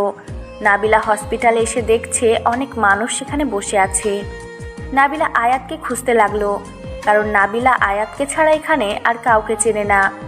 একজনকে জিজ্ঞেস করলো যে অ্যাক্সিডেন্টের পেশেন্টটাকে কোথায় নেওয়া হয়েছে। নার্স দেখিয়ে দিল কোন দিকে যেতে হবে। নাবিলা নীলাকে নিয়ে দ্রুত সেই জায়গায় চলে আসলো। এসে দেখে অনেক মানুষ এখানে বসে আছে, কেউ কেউ কান্না করতেছে। কয়েকজন মুরব্বী মানুষ সেখানে দাঁড়িয়ে আছে মুখ গোমড়া করে। নাবিলা সবার মাঝে আয়াতকে খুঁজতে লাগলো, কিন্তু আয়াতকে দেখতে পাচ্ছে না। ডক্টর, আমার বন্ধুর কি অবস্থা? আপনি কি দেখলেন আর কি বুঝলেন? এখন বাইরের সবাই অপেক্ষা করতেছে, প্লিজ আপনি একটা কিছু বলেন। অল্পের জন্য বেঁচে গিয়েছে, আর 1 মিনিট যদি দেরি করে তাকে অপারেশন থিয়েটার নিয়ে যাওয়া হয়তো, তাহলে হয়তো আমরা তাকে বাঁচাতে পারতাম না। কিন্তু আল্লাহ তাআলার অশেষ রহমত, আমরা তাকে বাঁচাতে পেরেছি। আচ্ছা ডক্টর, আপনি আমাকে এটা আগে বলুন তো, তার কি অজান্তে অ্যাক্সিডেন্ট হয়েছে নাকি কোনো আঘাতপ্রাপ্ত? আপনারা তো অপারেশন করার সময় বুঝতে পেরেছিলেন যে কোনটা অ্যাক্সিডেন্ট আর কোনটা আঘাত। দেখো, আমরা এখানে যেটা বুঝতে পারলাম, আমাদের মনে হচ্ছে যে ছেলেটাকে কেউ আঘাত করেছে, কারণ আঘাত না করলে তো তার বুকের সমস্যা হওয়ার কথা ছিল না। এমনিতেই যদি অ্যাক্সিডেন্ট হইতো তাহলে পায়ে বা কোমরে বা মাথায় ব্যথা পাইতো। ডক্টর, আর কতক্ষণ লাগবে আমার বন্ধুর জ্ঞান ফিরে আসতে? আমি তাহলে বাইরে গিয়ে সবাইকে সুসংবাদ দেই। অনেক কান্নাকাটি করতেছে তো, সবাই অনেক চিন্তিত। আজকে রাতের মধ্যেই জ্ঞান ফিরে আসবে, সমস্যা নেই।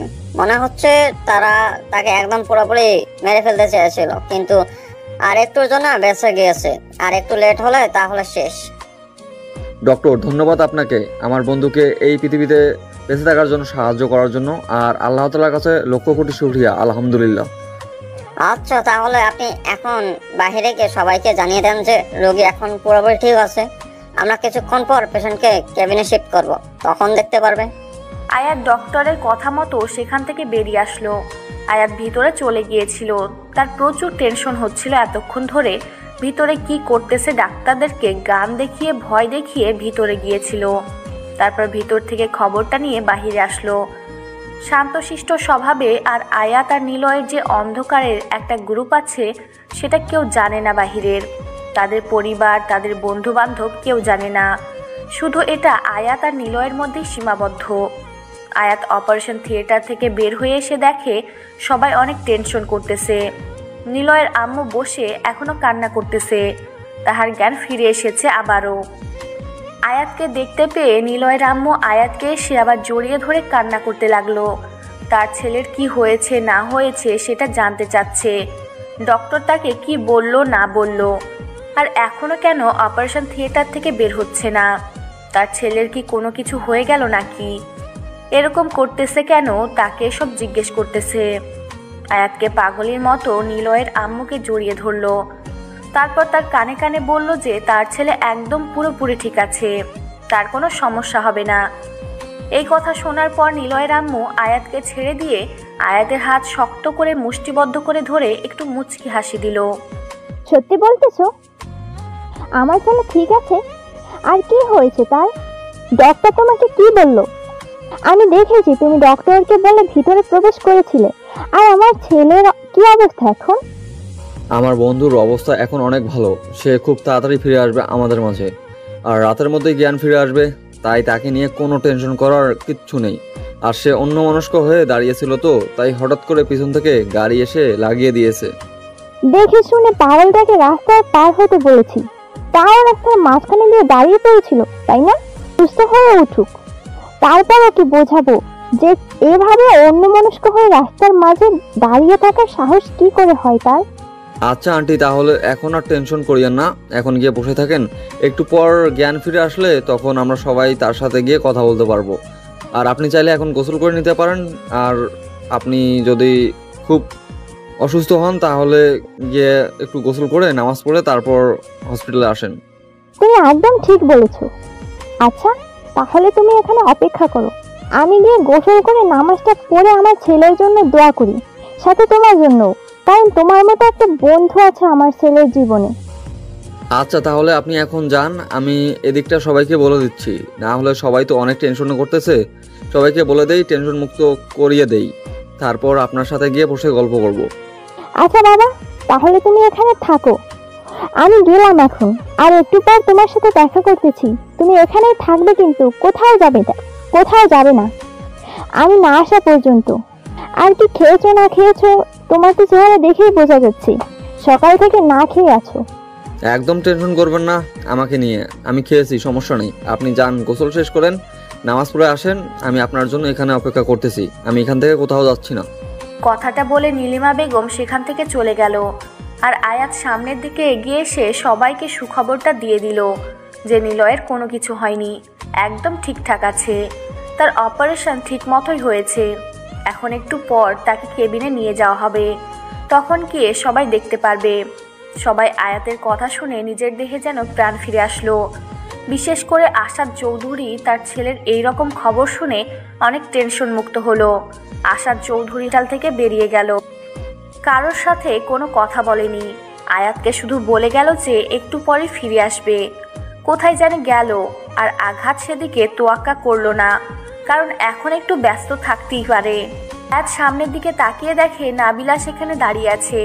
নাবিলার সাথে একটা মেয়ে দাঁড়িয়ে আছে। একটু ভালোভাবে লক্ষ্য করে দেখলো যে গতকাল যে মেয়েটাকে আয়াত আই লাভ ইউ বলেছিল প্রথম দেখাতে, সেই মেয়েটা নাবিলার সাথে। আয়াতের এটা কোনোভাবেই মাথায় ঢুকতেছে নাবিলার সাথে ওই মেয়ের কি কানেকশন থাকতে পারে, কিভাবে তাদের পরিচয়, কিছুই বুঝতে পারতেছে না আয়াত। আয়াত এখন সামনে যাবে নাকি সেখান থেকে পালিয়ে যাবে বুঝতে পারতেছে না। এদিকে নাবিলা দেখে ফেলেছে। নাবিলা আয়াতকে দেখেই ডাক দিয়ে এগিয়ে আসতে লাগলো। আর নীলা সেখান থেকে আয়াতকে দেখে ভয় পেয়ে গেল। এটাই তো সেই ছেলে, এখন কি হবে? এটাই তাহলে নিলয়ের বন্ধু, মানে কি একটা অবস্থা। নিলয়ের বন্ধু নীলাকে ডিস্টার্ব করতেছে, আর নিলয় নাবিলাকে। আজও ব্যাপার ঘটে গেল নীলার সাথে। আমাকে দেখেও না দেখার ভান করে এদিক ওদিক চলে যাওয়ার বাহানা খুঁজতেছিস কিসের জন্য? ব্যাপারটা কি বুঝতে পারলাম না। আর কুত্তাটার খবর কি, মরেছে নাকি বেঁচে আছে? কুত্তাটা যদি মরে যেত তাহলে মনে হচ্ছে প্রচুর খুশি হইতি তুই। এখন অন্তত একটু সম্মান দিয়ে কথা বল। আমি তো সম্পর্কে আন্টি, তাই না? সব সময় তো তুই করে বলিস, এখন অন্তত একটু সম্মান কর। সাথে আমার বোন আছে। সেই জন্য তো এত ভয় পাচ্ছিস। তোর এই বোনের জন্য তো যত কাহিনী করেছে আমার সাথে। এখন কথা হচ্ছে তোকে সম্মান দেওয়ার থেকে কুত্তাকে সম্মান দেওয়া বেশি বেটার মনে করতেছি আমি। এসব কথা বাদ দে, এখন আজাইরা কথা শুনতে যাচ্ছে না তোর মুখ থেকে। এখন নিলয়ের খবর কি? অপারেশন থিয়েটার থেকে ডক্টর বের হয়েছে? তার কোনো খোঁজ খবর দিয়েছে? খবর বলতে তাকে কে জানি আঘাত করেছিল, যার জন্য রক্তাক্ত হয়। হয়তো 1 থেকে 2 মিনিট দেরি করে নিয়ে আসলে তাকে আমরা আর ফিরে পেতাম না, চলে যেত না ফেরার দেশে। এখন মোটামুটি সুস্থ আছে, একটু পর তাকে কেবিনে নিয়ে যাওয়া হবে, তখন দেখতে পারবো। মরে গেলেই বেঁচে যেতাম, তাহলে কেউ আমাকে ডিস্টার্ব করতে পারতো না। এখন বেঁচে গিয়েছে, এখন তো আবার আমাকে অত্যাচার সহ্য করতে হবে। আর সব থেকে বড় কথা হলো, তাকে কে মেরে ফেলতে চাইবে? কে? এই এলাকায় এরকম বুকের পাটা কার আছে? আমি তো সেটাই বুঝতে পারতেছি না, কে এত বড় সাহস করলো। আগে আমার বন্ধুর জ্ঞান ফিরে আসুক, তারপর ব্যাপারটা দেখা যাবে। তোকে একটা কথা বলি, তুই কি সত্যি নিলয়কে ভালোবাসিস না, বা তোর ভালো লাগে না? দেখ, এসব নিয়ে এখন আমি কোনো কথা বলতে চাই না। এখন এখানে এসেছি তাকে দেখতে। অ্যাক্সিডেন্ট করেছে সে, যতই আমার শত্রু হোক না কেন, আমার তো একদিন না একদিন উপকার করেছে। আমাদের দায়িত্ব আছে তাকে দেখার, তাই না? তোকে একটা কথা বলি, নিলয় কিন্তু তোকে সত্যি সত্যি অনেক ভালোবাসে। তুই তো ভালো করে জানিস নিলয় আমাকে কতটা আপন ভাবে, আর সব সময় সব কথা আমার সাথে শেয়ার করে। অনেক দিন ট্রাই করেছে তোকে এই কথা বলবে না, তোর থেকে দূরে থাকবে, তোকে ভুলে যাবে। তার জন্য কত কি করেছে। তোর সামনে গত 15 দিন যাবৎ সে যায় না ঠিক মতো, কিন্তু হঠাৎ করে তার কি যে হয়ে গেল, নিজেকে আর কন্ট্রোল করতে পারেনি, তাই তোকে বলে দিয়েছে। আমাদের সম্পর্কটা দিকটা দেখতে হবে না? আমাদের সম্পর্ককে আমরা কিভাবে এরকম একটা সম্পর্ক করতে পারি বল? আর বিয়ে করা মানে কি বুঝতে পারতেছিস? আর তোকে আমি কি বলবো, তোর জীবন। তুই যদি এখন বলিস যে আমার বন্ধুকে তোর ভালো লাগে না, তোর সম্পর্ক এসব কোনো কিছু ম্যাটার করে না, তোরা তোদের মতো লাইফ এনজয় করবি, বাকিরা বাকিদের মতো কথা বলে যাবে, এটাই স্বাভাবিক, এটাতে কোনো ম্যাটার করে না। এখন এসব নিয়ে বকবক করতে পারবো না তোর সাথে, চুপ করে থাক। তুই যদি আর একটা বিষয় নিয়ে কথা বলেছিস তাহলে কিন্তু তোকে থাপ্পড় দিয়ে এখান থেকে পাঠিয়ে দেবো বাসায়। চুপচাপ থাকবি, আমাকে আমার মতো এখানে থাকতে দে। টেনশনে আছি এমনিতেই। তোর আবার কি নিয়ে টেনশন হচ্ছে? তুই তো এক্ষুনি বললি যে আমার বন্ধু মরে গেলে তোর ভালো হইতো। এই কথাটা বলতে তোর একটুও বুক কেঁপে উঠলো না? কিভাবে কথাটা বলতে পারলি তুই? আর কি বলবো তোকে? আচ্ছা, তোর যা মন চায় তুই তাই কর, আমি যাচ্ছি। কোথায় যাচ্ছিস? আমাকে সঙ্গে করে নিয়ে যা। আমি দেখি তোর বন্ধুর কি অবস্থা। এখন তো মনে হয় কেবিনে শিফট করে দিয়েছে। তোকে দেখতে হবে না, তুই চলে যেতে পারিস। আমার বন্ধুর প্রতি যেহেতু তোর কোনো মায়া নেই, আমার মতে তার থেকে দূরে থাকাই উচিত তোর। বেশি বকবক করবি না, মাথা গরম আছে। এখন ন্যাকামি একদম করবি না। আচ্ছা চল, আমি তোকে নিয়ে যাচ্ছি, কিন্তু বেশি বকবক করবি না। তোর কোনো কথার উত্তর দিতে আমি পারবো না। আর একটা কথা কি শোন, আমাদের ফ্যামিলি নিলয়ের ফ্যামিলির তুলনায় কিচ্ছু না। তাই আমি চাই না গরিব বড় লোকের মাঝে একটা সম্পর্ক তৈরি করতে। সারা জীবন এরকম সম্পর্ক দেখেছি, বাট একটা সম্পর্ক টিকে থাকেনি। এত বাহানা কথা আমি শুনতে পারবো না। তুই যদি নিলয়কে পছন্দ করে থাকিস তাহলে আমি সবকিছু ব্যবস্থা করব। আর তুই যেটা ভাবতেছিস সবাই কিন্তু এক হয় না, কথাটা মাথায় রাখিস। আসলে আমি কনফিউশনের মধ্যে আছি, কি করব না করব বুঝতে পারতেছি না। আমি কোনটা করলে আমার জন্য ঠিক হবে বা কোনটা বললে আমার জন্য ভুল হবে, আমি এটাই সিদ্ধান্ত নিতে পারতেছি না। এত টেনশন করতে হবে না তোকে। নিলয়ের পরিবারকে আমি ভালো করেছি। যদি তোকে কেউ কিছু কটাক্ষ করে কথা বলে আমি তার বিরুদ্ধে কথা বলবো। তোকে কিচ্ছু বলতে হবে না, তুই শুধু আমাকে বলবি, আমি আর নিলয় তাকে উচিত শিক্ষা দেবো, সমস্যা নেই। নিলয়ের বাবা যদি আমাকে মেনে না নেয় আর আমাদের সম্পর্কটা তো অন্য আর সমাজের লোকে যদি শুনে, তাহলে কি হবে? তাদের মান সম্মান থাকবে? সেটা আমি দেখে নেবো। এখন চল, এই যে ডক্টররা বেরিয়ে গেল, তার মানে নিলয়কে এখন রুমে নিয়ে যাওয়া হয়েছে। নাবিলা আর আয়াত সাথে নীলা তিনজনে একসাথে চলে আসলো। এসে দেখে রুমের ভেতর অনেক মানুষ জমা হয়েছে। তাই আয়াত ভেতরে চলে গেল না এখন, কারণ সবাই একটু আধটু কথা বলতেছে। ডক্টর এসে সবাইকে বের করে দিল। তারপর সবাই এক এক করে চলে গেল। একদম ফাঁকা হয়ে গেল। আয়াত রুমের ভেতর প্রবেশ করে দেখে নিল নিলয় আয়াতের দিকে তাকিয়ে আছে অন্যরকম চাহনি দিয়ে। আয়াত কিছু বলতে পারতেছে না নিলয়ের অবস্থা দেখে। আয়াতের যে কতটা মনের ভিতর কষ্ট লাগতেছে সে প্রকাশ করছে না, কিন্তু মনের ভিতর যেটা শুরু হয়ে গিয়েছে সেটা আয়াত বুঝতেছে। তারপর নিলয়ের সাথে আয়াত কোনো কথা না বলে নাবিলাকে ডাক দিল। নাবিলাকে সেখানে দেখে নিলয় অবাক হয়ে গেল। আমার সাথে কোনো কথা বলতে হবে না, আমি এখন বাইরে যাচ্ছি।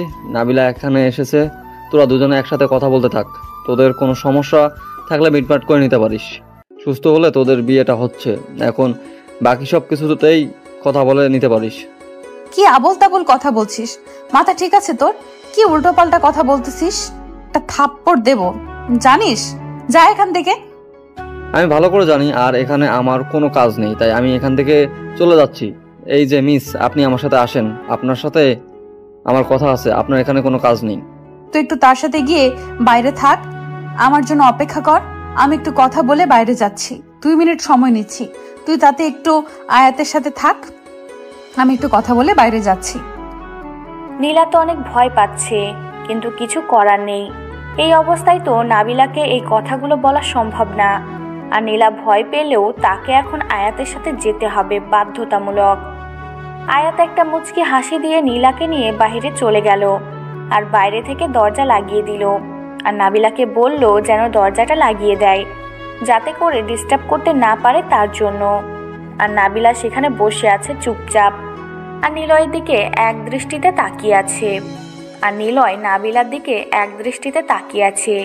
কেউ কোনো কথা বলতেছে না, দুজনেই রোবট। নাবিলা তাকিয়ে থাকতে থাকতে হঠাৎ করে কান্না করে দিল, যেটার জন্য নিলয় মোটেও প্রস্তুত ছিল না। যে মেয়েটা তাকে সহ্য করতে পারে না সেই মেয়েটাকে কান্না করতেছে, ব্যাপার কি? এটা তো মোটেও ঠিক হচ্ছে না। নিলয় কি বলবে না বলবে ভেবে পাচ্ছে না। এখন সে উঠে এসে বসবে সেই শক্তিটাও নেই, তার শুয়ে থাকা ছাড়া উপায় নেই। ডক্টর বলেছে 3 দিন সময় লাগবে, আর এই 3 দিন তাকে বিছানায় শুয়ে থাকতে হবে। উঠে বসা তো দূরের কথা, একটু নড়াচড়াও করা যাবে না। 3 দিন তাকে শুয়ে থাকতে হবে। তাই নিলয় নিজের ইচ্ছা থাকা সত্ত্বেও উঠে বসতে বা একটু নাবিলার কাছে যেতে পারল না। আরে আন্টি, আপনি কান্না করতেছেন যে, ব্যাপার কি? আপনার তো চোখে পানি মানায় না। তুই এভাবে কথা বলবি না আমার সাথে, কুত্তা। এভাবে বেঁচে আছিস কেন? মরে গেলেই তো পারতি, তাহলে তো আমি সব ঝামেলা থেকে মুক্তি পাইতাম। তাই নাকি? এই কথা আগে বলবেন না যে আমি মরে গেলে আপনি শান্তিতে বা খুশিতে থাকতে পারতেন, তাই না? তাহলে আমি একদম পুরো কিভাবে মরে যাওয়া যায় সেই চেষ্টাটাই না হয় করতাম। হয়েছে, আর কথা বলতে হবে না। তুই মরে গেলে আমার কেউই তো আমাকে জ্বালাতন করতে পারবে না, কেউ বউ বলে ডাকতো না। আমি কি বলবো? তোর যখন খবর শুনেছি তখন আমার ভেতরটা ভেঙে গিয়েছিল। কেন? আমি আপনার কি হয়েছে? আমি মরে গেলে, আমার কোনো কিছু হলে আপনার হৃদয় ভেঙে চুরমার হবে? আমি তো আপনার কিছুই না। আপনি তো আমাকে বলেছেন। বেশি বকবক করবি না, সব কথা মুখ দিয়ে বলতে পারবো না। বুঝে নিলে নে, না নিলে চুপচাপ এখানে শুয়ে আছিস, শুয়ে থাক। বেশি কথা বলবি না, মাথা গরম আছে কিন্তু। আচ্ছা, তাহলে আমি আয়াতকে বলে দিচ্ছি বিয়ের বন্দোবস্ত করতে। যত প্রকার আয়োজন আছে সব হবে আমাদের বিয়েতে। আমি আয়াতকে বলতেছি, সবকিছু সে করে দিবে। শখ দেখে বাঁচি না, উনি বিছানা ছেড়ে উঠতে পারে না, আবার বিয়ের জন্য পাগল। কি বলবো, যা ইচ্ছা তাই বলে দিচ্ছে। মাথা পুরো নষ্ট হয়ে গিয়েছে নাকি? এসব হয়েছে আপনার জন্য। আপনাকে ভালোবাসার পর থেকে না সবকিছু আমার উল্টাপাল্টা হয়ে গিয়েছে। কেন আপনি আমার সামনে এসেছিলেন বলেন তো? এই হরিণ দুটো, টানা টানা চোখ, চোখের কাজল, হালকা মেকআপ, পুরো পরীর মতো কে বলেছিল আপনাকে আমার সামনে নিয়ে আসতে? এত সুন্দর করে আল্লাহ তাআলা এত সুন্দর করে সৃষ্টি করেছে যে আপনাকে দেখে আমি মুগ্ধ। আপনাকে ছাড়া আমি সারা জীবন থাকতে পারবো না, আমার পক্ষে সম্ভব না। এত সুন্দর দুষ্টু মিষ্টি চেহারা, আমার থেকে বয়সে সিনিয়র, একটু ভালোবাসা পাবো, একটু শাসন পাবো, তার থেকে কি মজা। খুব মজা, তাই না? বিয়েটা আগে হতে থে, তারপর দেখ তোর কি অবস্থা করি। বলতেছি না, শাসন করবে, আদর করবে, দুষ্টু মিষ্টি খুনসুটি করবে, সব হবে। কিন্তু যখন বিয়েটা হয়ে যাবে না, তখন বুঝতে পারবি যে আমি কি জিনিস। খুব তো আমাকে বিয়ে করার ইচ্ছা, তাই না? দেখা যাবে। আমিও তো সেটাই দেখতে চাই যে কত সুন্দরভাবে আমাকে পরিপাটি করে রাখে আমার সিনিয়র আন্টি বউ। আমিও সেটাই দেখতে চাই। আর একটা কথা, কি মনে করে আপনি রাজি হয়ে গেলেন এটাই বুঝলাম না এত তাড়াতাড়ি। আমি তো ভেবেছিলাম 1 বছর আপনার পিছনে ঘুরতে হবে। অ্যাক্সিডেন্টটা না করলে 1 বছর কেন, 5 বছর তোরে আমার পেছনে ঘুরাইতাম, বুঝছিস? অ্যাক্সিডেন্ট করেছে বিধায় নিজেকে আর কন্ট্রোল করতে পারলাম না, তাই বলে দিলাম। ধন্যবাদ ভাই তোদেরকে, তোরা যদি আমাকে এভাবে অ্যাক্সিডেন্ট না করতে তাহলে হয়তো আমি আমার ভালোবাসাকে পেতাম না। তাদেরকে কাছে পেলে কি যে একটা ভালোবাসা দিব যেটা বলার বাহিরে। আর একটা কথা, তোকে নাকি পেছন থেকে কেউ ধাক্কা দিয়েছে। আয়াত আমাকে বলল তোর এলাকায় কোনো শত্রুর অভাব নেই, কখন জানি মরে পড়ে থাকিস, আমাকে সারা জীবন কষ্ট পাইতে হয়। এত সহজে হলে তো হয়েই যেত। আর আমি এখন একটু কথা কম বলতেছি, কারণ তাড়াতাড়ি আমাকে সুস্থ হতে হবে। আর ডক্টর বলছে কথা কম বলতে। তুমি একটু চুপচাপ আমার পাশে শুয়ে থাকো, আমার এখানে আসো, আমার মাথায় হাত বুলিয়ে দাও। আমি এসব কিছু করতে পারবো না। এখন যেটা বলেছি সেটা শুনে খুশিতে ঘুমিয়ে পড়, কোনো কথা হবে না। আমি এখন বাড়িতে যাচ্ছি। এটা কোনো কথা হলো? এটা তো স্বার্থপরের মতো কথা হয়ে গেল, তাই না? আমাকে একা রেখে বাইরে যাবে, থাকতে তো পারবে না। তাই এখানেই থাকো, সমস্যা নেই, কেউ ডিস্টার্ব করবে না। আচ্ছা থাকবো, কিন্তু একটা শর্ত আছে, বেশি বকবক করবি না, এখন ঘুমিয়ে পড়বি। আর যদি ঘুমিয়ে না পড়েছিস তাহলে কিন্তু আমি এখান থেকে চলে যেতে বাধ্য হব, তখন এমনিতেই ঘুমিয়ে যাবি। আচ্ছা কথা দিলাম, আমি এখন ঘুমিয়ে যাব, আমার ঘুম পাচ্ছে। তুমি এখনো বসে থাকো, কারণ বাহিরে গিয়ে থাকতে পারবে না, বারবার আমাকে দেখতে মন চাইবে। আমি সেটা ভালো করে জানি, তোমার চোখ স্পষ্ট আমাকে সাক্ষী দিচ্ছে। তাই এখানেই থাকো, ভালো হবে। আমি ঘুমিয়ে যাই, তুমি আমাকে দেখতে থাকো। অনেক হয়েছে চাপা মারা, এখন শুয়ে থাক, বেশি বকবক করিস না। তোকে দেখতে হবে এমন কোনো কথা নেই। আমি এখন বাসায় যাইতাম, কিন্তু তুই রিকোয়েস্ট করতেছিস, তার জন্য থেকে গেলাম। নিলয় আর কোনো কথা না বলে মুচকি একটা হাসি দিয়ে চোখ বন্ধ করে নিল। নাবিলা নিলয়ের মাথার কাছে গিয়ে বসে পড়ল আর নীরব দৃষ্টিতে দেখতে লাগলো যে ছেলেটা সারাক্ষণ এদিক ওদিক ছোটাছুটি করে বের হইতো। এলাকায় কোথাও কোনো ঝামেলা হলে সেখানে গিয়ে উপস্থিত হয়। আজকে সেই ছেলেটাই অসুস্থ হয়ে শুয়ে আছে। নাবিলা কখনো কল্পনাও করতে পারেনি যে আজকে সুস্থ সবল একটা মানুষকে সে সকালে দেখলো, দুপুরের পর তাকে হসপিটালে দেখতে হবে। নাবিলা শুধু একটা কথাই চিন্তা করতেছে, যদি তার কোনো শত্রু তৈরি হয় তাহলে তো তাকে সবসময় নিরাপত্তার মধ্যে থাকতে হবে।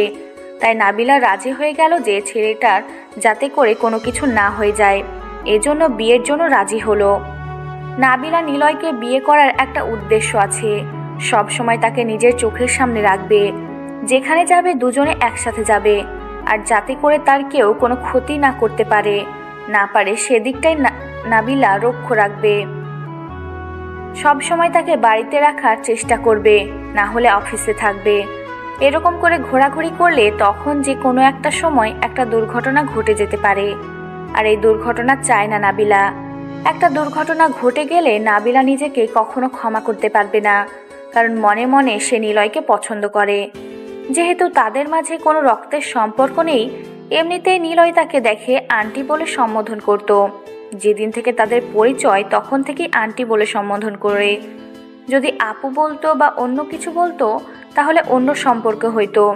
আন্টি বলেছে, তাই আন্টির সম্পর্ক তৈরি হয়ে গিয়েছে তাদের মধ্যে। এটা কোনো ফ্যাক্ট না। আমার উপর কি এখনো রাগ আছে? যদি রাগ থেকে থাকে তাহলে এখন বলতে পারেন।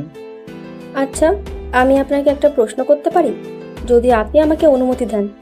কারণ আপনি আমার কাছে একটা অপরিচিত মানুষ, আমি আপনাকে চিনি না, তো আপনার কাছ থেকে পারমিশন নেওয়া এটা আমার কর্তব্য। আপনি তো একটা কথা জিজ্ঞেস করবেন, সেটার জন্য আবার অনুমতি নিতে হয়? আপনি বলতে পারেন, সমস্যা নাই, যে কোনো প্রশ্ন করতে পারেন, আমি সব প্রশ্ন উত্তর দিতে রাজি। কথা হচ্ছে এটা যে আপনি আমাকে প্রথম দেখাতে কিভাবে প্রপোজ করতে পারেন? আপনি তো আমাকে চেনেন না, জানেন না, হঠাৎ করে একটা মেয়েকে দেখলেই প্রপোজ করতে হবে? এরকম কাজ কতটা মেয়ের সাথে করেছেন? কি বলতেছেন এসব? আপনি প্রথম ব্যক্তি যাকে আমি প্রথম দেখাতেই প্রপোজ করছি। এর আগে এমনিতেই মেয়ে দেখলে এমনিতেই দেখা করা বা কথা বলার চেষ্টা করতাম, বাট কখনো কথা বলা হয়নি। কিন্তু আপনাকে দেখে কেন জানি আমি নিজেকে কন্ট্রোল করতে পারিনি। আপনি আপনার আম্মুকে ডাকলেন, আমাকে দৌড়ানি দিল, ব্যাপারটা আসলে হাস্যকর ছিল। সেটা তো কম হয়ে গিয়েছে, ইচ্ছে তো করতেছিল যে আপনাকে জুতা পেটা করব, কিন্তু আপনার ভাগ্য ভালো যে আমরা এখানে নতুন এসেছিলাম। যদি কিছুদিন আগে আসতাম তাহলে হয়তো আপনার অবস্থা খারাপ হয়ে যেত। আপনার সাহসের প্রশংসা না করে পারতেছি না, আপনার সাহসের প্রশংসা করতেই হয়। সেটা তো হয়তো মোটামুটি করতে নাও পারতেন, তাহলে উল্টাপাল্টা কিছু হয়ে যেতে পারতো আপনার সাথে। এখন এই টপিক নিয়ে কথা বলতে ইচ্ছে করছে না। এখন নাবিলার নিলয় ভাইয়ার বিয়ের ব্যবস্থা করতে পারবেন কি আপনি? আমি যেটা বুঝলাম, নাবিলা নিলয় ভাইকে পছন্দ করে, কিন্তু তাদের সম্পর্কের জন্য নাবিলা খুব কনফিউশন আছে, কি করবে না করবে। সেটা নিয়ে আপনাকে টেনশন করতে হবে না, আমি বাকি সবার সাথে কথা বলে সবকিছু ঠিকঠাক করে রাখবো। নিলয় সুস্থ হলে তাদের বিয়ে দেওয়ার ব্যবস্থা করব। আর একটা কথা, আপনার কি কোনো বয়ফ্রেন্ড আছে বা কাউকে পছন্দ করেন বা কোনো বাগদত্তা আছে? না হলে আমি একটু ট্রাই করতাম আর কি।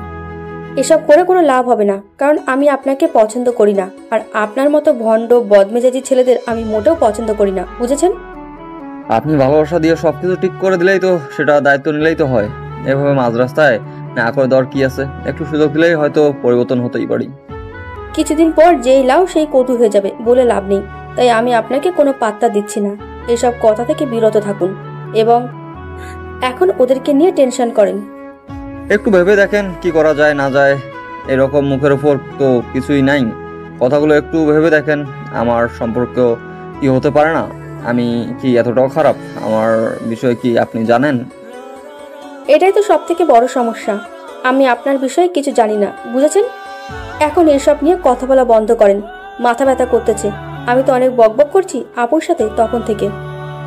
আপনার যেটা ইচ্ছা সেটাই করেন, তাহলে আমি নিজেকে চুপ করে রাখতেছি। কারণ একজন মানুষকে যত বেশি প্রাধান্য দেওয়া হয় তখন সেই মানুষটাকে অপর মানুষটা তুচ্ছ মনে করে, এটাই বাস্তবতা।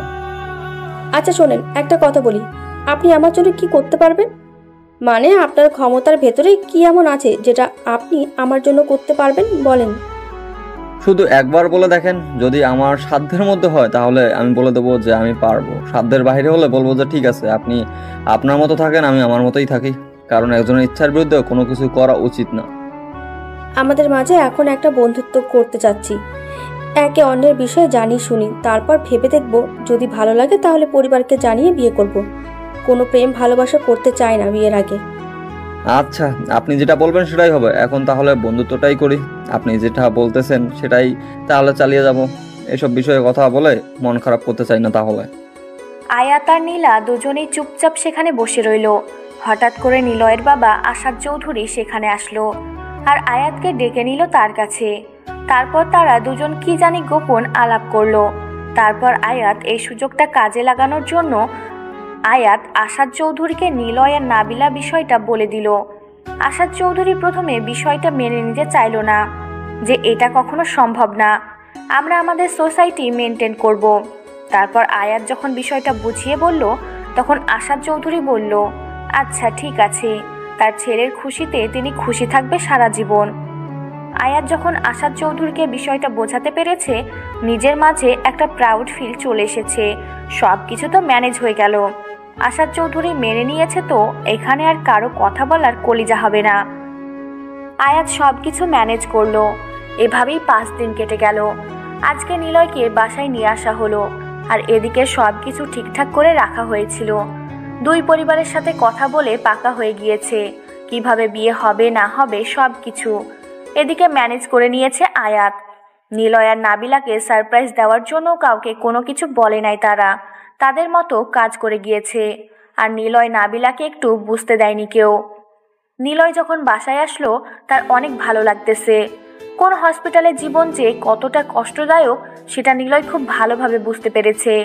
যখন আপনি অসুস্থ হবেন, তখন সুস্থতার মর্মতা বুঝতে পারবেন, ঠিক কতটা কষ্টদায়ক। অসুস্থ হলে সুস্থতা কতটা প্রয়োজন। শালা কুত্তা, তোর মতো নাট্যাঙ্কিবাজ বন্ধুর যেন কারো জীবনে না হয়। তোর কি হয়েছিল রে? তুই আমাকে বলবি না যে তোর সমস্যা? আমি কি জানতাম যে তারা ওখানে চলে আসবে? হঠাৎ করে আমি দেখেছি, তোকে বললাম যে সবকিছু ম্যানেজ করতে হবে। তখন ওই যে যাদের সাথে আমাদের লেগেছিল তাদের একজনকে আমি দেখেছি, এজন্য বললাম যে সবকিছু ম্যানেজ করে নিব। বাট তার আগেই তারা আমাকে রাস্তা দেখে নিয়েছে আর গাড়ি চাপা দিয়ে আমাকে এক সাইডে ফেলে দিয়ে কিছুক্ষণ মারধর করে তারপর আমি রিভলভার দিয়ে গুলি করে দিয়েছি। 2টা পালিয়ে গেছে তাদের নিয়ে। তুই আমাকে সে কথাটা বলবি না, তাহলে আমি আরো দ্রুত যাইতাম। একটাকেও বেঁচে ফিরে যেতে দিতাম না, তাহলে সব ঝামেলা শেষ হয়ে যেত। আজকে রাতে সবাইকে ডাক, মিশন শেষ করে আসি। তোকে এই কথাটাই বলতে চেয়েছিলাম যে শত্রুদের বাঁচিয়ে রাখলে আমরা কখনো ঠিক থাকতে পারবো না, যে কোনো সময় আমাদের উপর আক্রমণ করতে পারে। তাই আমি সবকিছুই আগে থেকে ম্যানেজ করেছি। সবাইকে বলে রেখেছি। আজকে বাসায় আসার পর ফোন দিয়ে গ্রুপে SMS দিয়েছিলাম। এখন তো সবাই ব্যস্ত হয়ে পড়েছে, এখন তো সবাই কাজে চলে গিয়েছে, সবাই স্বাভাবিক জীবনযাপন করতেছে। বাট হঠাৎ করে কি সবাই একত্রিত হবে? কি বলিস? আমি শুধু একবার বলেছি আমার উপর আক্রমণ হয়ে গিয়েছে, সবাই SMS দেওয়া শুরু করে দিয়েছে। সবাইকে বললাম আজকে রাতে মিশন আছে, সবাই রেডি থাকতে। সবাই বলেছে তাদের নাকি এখন আরো কয়েকজন করে ছেলে পেলে হয়েছে। তার মানে গ্যাং কত বড় হয়েছে বুঝতে পেরেছিস? সবগুলোকে আজকে নির্মূল করে দিয়ে আসবো। সাবধানে সব কাজ করতে হবে, বুঝছিস? কারণ আমি কোনো রিস্ক নিতে চাই না। এখানে কারো কোনো ক্ষতি হলে তার পরিবারের ড্রাইভার আমাদের উপর চলে আসবে। আমি আমাদের কোনো ছেলের ক্ষতি চাই না, শুধু এটা আগেও এখনো। তোরা দুজন এখানে কি গল্প করতেছিস? বাইরের সবাই তোদের কথা জিজ্ঞেস করতেছিল, আর তোরা দুজন এখানে বসে কি করিস? আমরা আমাদের এখানে কথা বলছি, তুই এখানে কি করিস সেটাই তো বুঝতে পারতেছি না। তো এখানে থাকা কথা না, তুই না বাসায় চলে গেলি? বাসায় গিয়েছিলাম, আবার এখানে আসলাম কেন? আমার এখানে আসা নিষেধ নাকি? তুই এখন রুমের বাইরে যা, আমার কিছু কথা আছে নিলয়ের সাথে। এখনো বিয়েই হলো না তোদের, তার আগে আমাকে এখান থেকে তাড়িয়ে দিচ্ছিস? বিয়ে হলে মনে হয় না আমাকে এই রুমে আসা যাবে। আমি হয়তো নিঃস্ব হয়ে যাব। কতটা বলে আয়াত সেখান থেকে চলে গেল। নিলয় পিছন থেকে ডাক দিল। আয়াত বলতেছে, আমি একটুও মন খারাপ করিনি, শুধু মজা করেছি। আর নিলয় বলল, আচ্ছা একটু পর তোকে আমি ডাকবো, কি কথা আছে আগে শুনি, তারপর তোকে ডাকতেছি। আয়াত বলল, ঠিক আছে, আমি আন্টির কাছে যাই, তার সাথে আমার কিছু কথা আছে, তো আমি আবার কাজগুলো শেষ করি, তোরা দুজন আড্ডা দে। এই কথা বলে আয়াত চলে গেল। বাহির থেকে দরজা লাগিয়ে দিল। নাবিলা নিলয়ের কাছে বসে পড়ল। নিলয়ের একটু লজ্জা লাগতেছে, কেন জানি বুঝতে পারতেছে না। হঠাৎ এইভাবে দুজন মানুষ কেউ নেই, নাবিলা চুপচাপ আছে। সেটা দেখে নিলয় ভাবলো যে কি কথা আছে, আর এখন চুপচাপ করে আছে, বিষয়টা বুঝতে পারল না নিলয়। কি হলো? এখন চুপ করে আছো কিসের জন্য? বলো তোমার কি কথা আছে, আমি তোমার সব কথাই শুনতে চাই, সমস্যা নেই। কথা হচ্ছে যে আমাকে তুমি বিয়ে করবে আর আমি তোমাকে বিয়ে করব, কিন্তু কিছু শর্ত তোমাকে মেনে চলতে হবে। শর্তগুলো তুমি যদি না মেনে চলো, তাহলে আমি তোমাকে বিয়ে করতে পারবো না। আচ্ছা যেহেতু ভালোবেসেছি তার মানে তোমার দেওয়া নিয়মগুলো মানতে আমার কষ্ট হবে না, সবকিছু মেনে নিতে পারবো। ভালোবাসার জন্য সবকিছু স্যাক্রিফাইস করা যায়, সমস্যা নেই। স্যাক্রিফাইস করতে হবে কিনা জানি না, কিন্তু কয়েকটা নিয়ম দেব যেটা তোমাকে মেনে চলতে হবে। তার জন্য তুমি যদি স্যাক্রিফাইস করতে চাও করতে পারো, সমস্যা নেই, বাট আমার নিয়মগুলো তোমাকে মেনে চলতে হবে, না হলে আমি তোমার জীবনে থাকতে পারবো না। আচ্ছা বলো, কি এমন কথা যেটা আমাকে মেনে চলতে হলে অনেক কষ্ট করতে হবে? আমি মেনে চলবো, কোনো সমস্যা হবে না, আমি মেনে চলতে পারবো। এখন তুমি বলো আমাকে কি কি করতে হবে। তেমন কিছু না, জাস্ট আমাকে না বলে বাহিরে যাওয়া যাবে না, আর অতিরিক্ত বাহিরে আড্ডা দেওয়া যাবে না। আর যেখানে যাবে এখন থেকে আমি তোমার সঙ্গে যাব, কারণ আমি তো অন্য কেউ না, তোমার জীবনের একটা অংশ, তাই না? আর আমাকে সঙ্গে করে নিয়ে যাওয়া যাবে। আর এখন থেকে নিয়মিত অফিসে যেতে হবে, কারণ বিয়ের পর তো কিছুদিন পর বাচ্চা হবে, 2-3 বছর পর সংসার চালানোর জন্য কিছু টাকা পয়সা দরকার। তার মানে তোমাকে এখন থেকে অফিসে যেতে হবে, নিয়মিত সব কাজ ঠিকঠাক মতো করতে হবে। আর অতিরিক্ত বন্ধু বান্ধবের সাথে আড্ডা দেওয়া যাবে না, কারণ তখন তোমার মাথায় অন্য কিছু চলে আসবে, আর আমি চাই না তোমার কোনো ক্ষতি হয়ে যাক, তাহলে আমি পৃথিবীতে বেঁচে থাকতে পারবো না।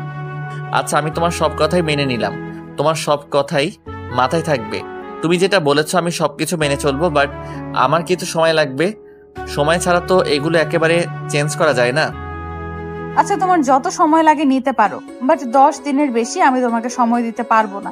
একটা মানুষের অভ্যাস পরিবর্তন করতে 10 দিনই যথেষ্ট।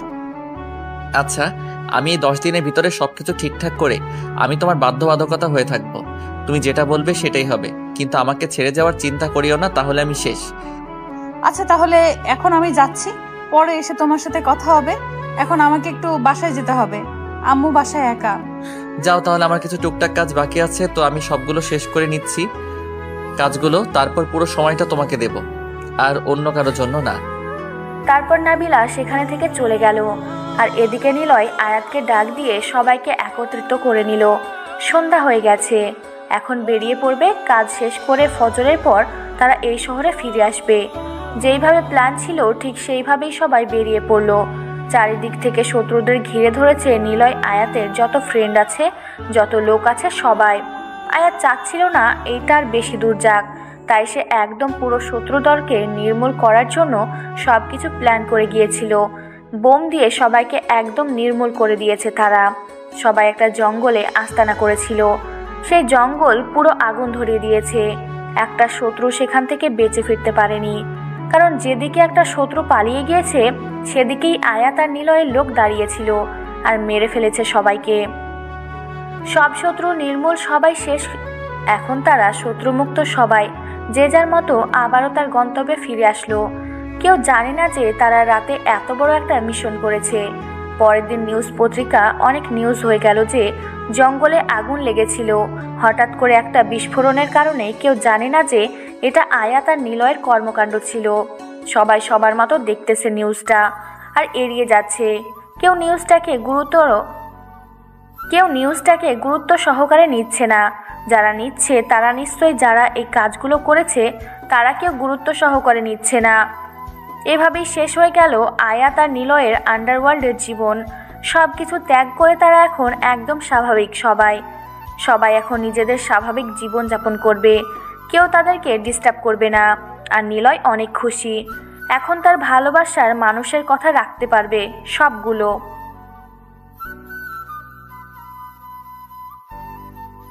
আজকে নিলয় আর নাবিলার বিয়ের সব আয়োজন ধুমধাম করে শুরু করে দিয়েছে। নাবিলার বাড়িতে নাবিলার কাজিনরা এসে ভরপুর বিয়ের আনন্দ শুরু করে দিয়েছে। আর এদিকে আয়াত তো পুরো বাড়ি একাই মনে হচ্ছে মাতিয়ে রেখেছে। আরও নিলয় আর আয়াতের কাজিনরা তো আছেই। আজকে সবাই মিলে পুরো বাড়িটাকে সেইভাবে মুখরিত করে রেখেছে।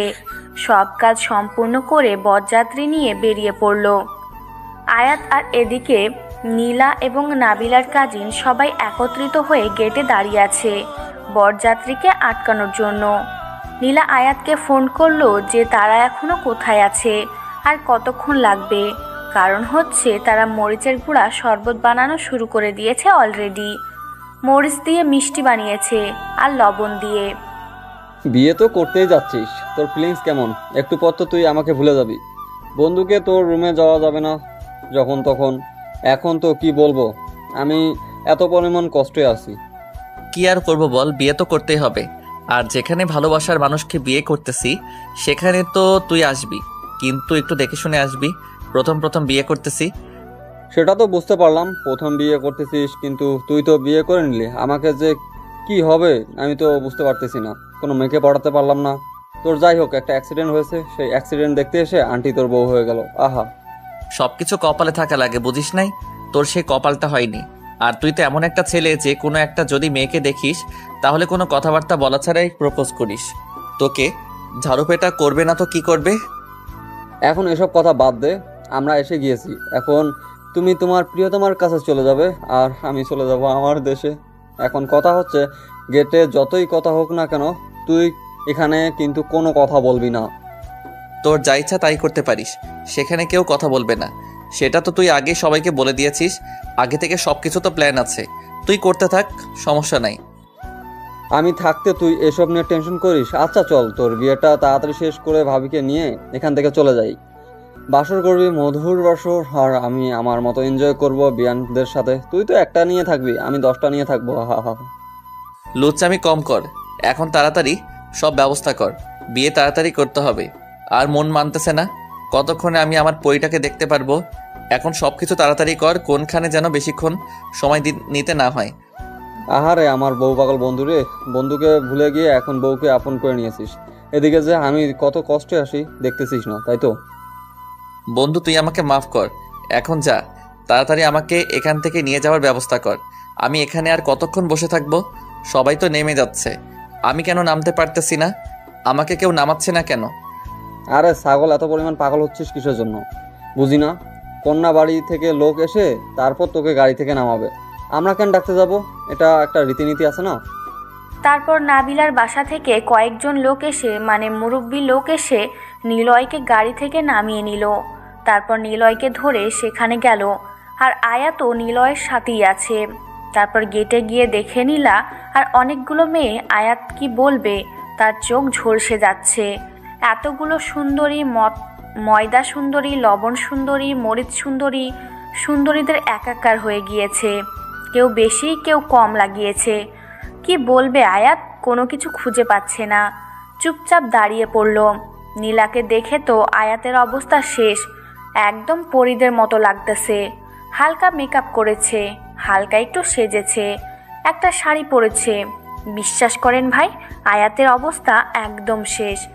আয়াত সামনে গিয়ে দাঁড়িয়ে পড়ল আর আয়াতের পিছনে নিলয়কে রাখলো, যাতে করে কোনো কিছু সহজে খাইয়ে দিতে না পারে। আপনারা এসব কি নাটক শুরু করেছেন বুঝতেছি না তো। এত নাটক করার কি আছে? বরযাত্রী নিয়ে এখান থেকে ঘুরে যাব নাকি? এভাবে আটকে রাখছেন কিসের জন্য? এটা একটা বিয়ের নীতি, আর সেই নীতি অবলম্বন করতেছি। আর আপনি এইভাবে কথা বলতেছেন কিসের জন্য বুঝতেছি না তো। আপনার সাহস তো কম না। আমাদের দুলাভাই কই? আমাদের দুলাভাইকে সামনে নিয়ে আসুন, আমরা তাকে মিষ্টি মুখ করাবো। এত সহজ হলে তো হয়ে যেত। আমি আগে সবকিছু ট্রাই করব, তারপর আমার বন্ধু খাবে, বুঝছেন আপনারা? আমি সবকিছু আগে খাবো, তারপর আমার বন্ধু খাবে। না হলে কোনো খাওয়া দাওয়া হবে না। আপনাদের কি চাওয়া পাওয়া আছে বলেন, আমরা পূরণ করতে পারলে করব, না পারলে আপনাদেরকে এখান থেকে তুলে নিয়ে যাবো। আমরা যদি আমাদের দুলাভাইকে খাওয়াতে না পারি, তাহলে আমরা আমাদের চাওয়া পাওয়া কেমনে চাইব? আপনি কি বুঝে অবুঝের মতো ব্যবহার করতেছেন? আমাদের দুলাভাইকে তো আমাদের মিষ্টিমুখ করাতে হবে, আর তার জন্য আমরা শরবত বানিয়েছি।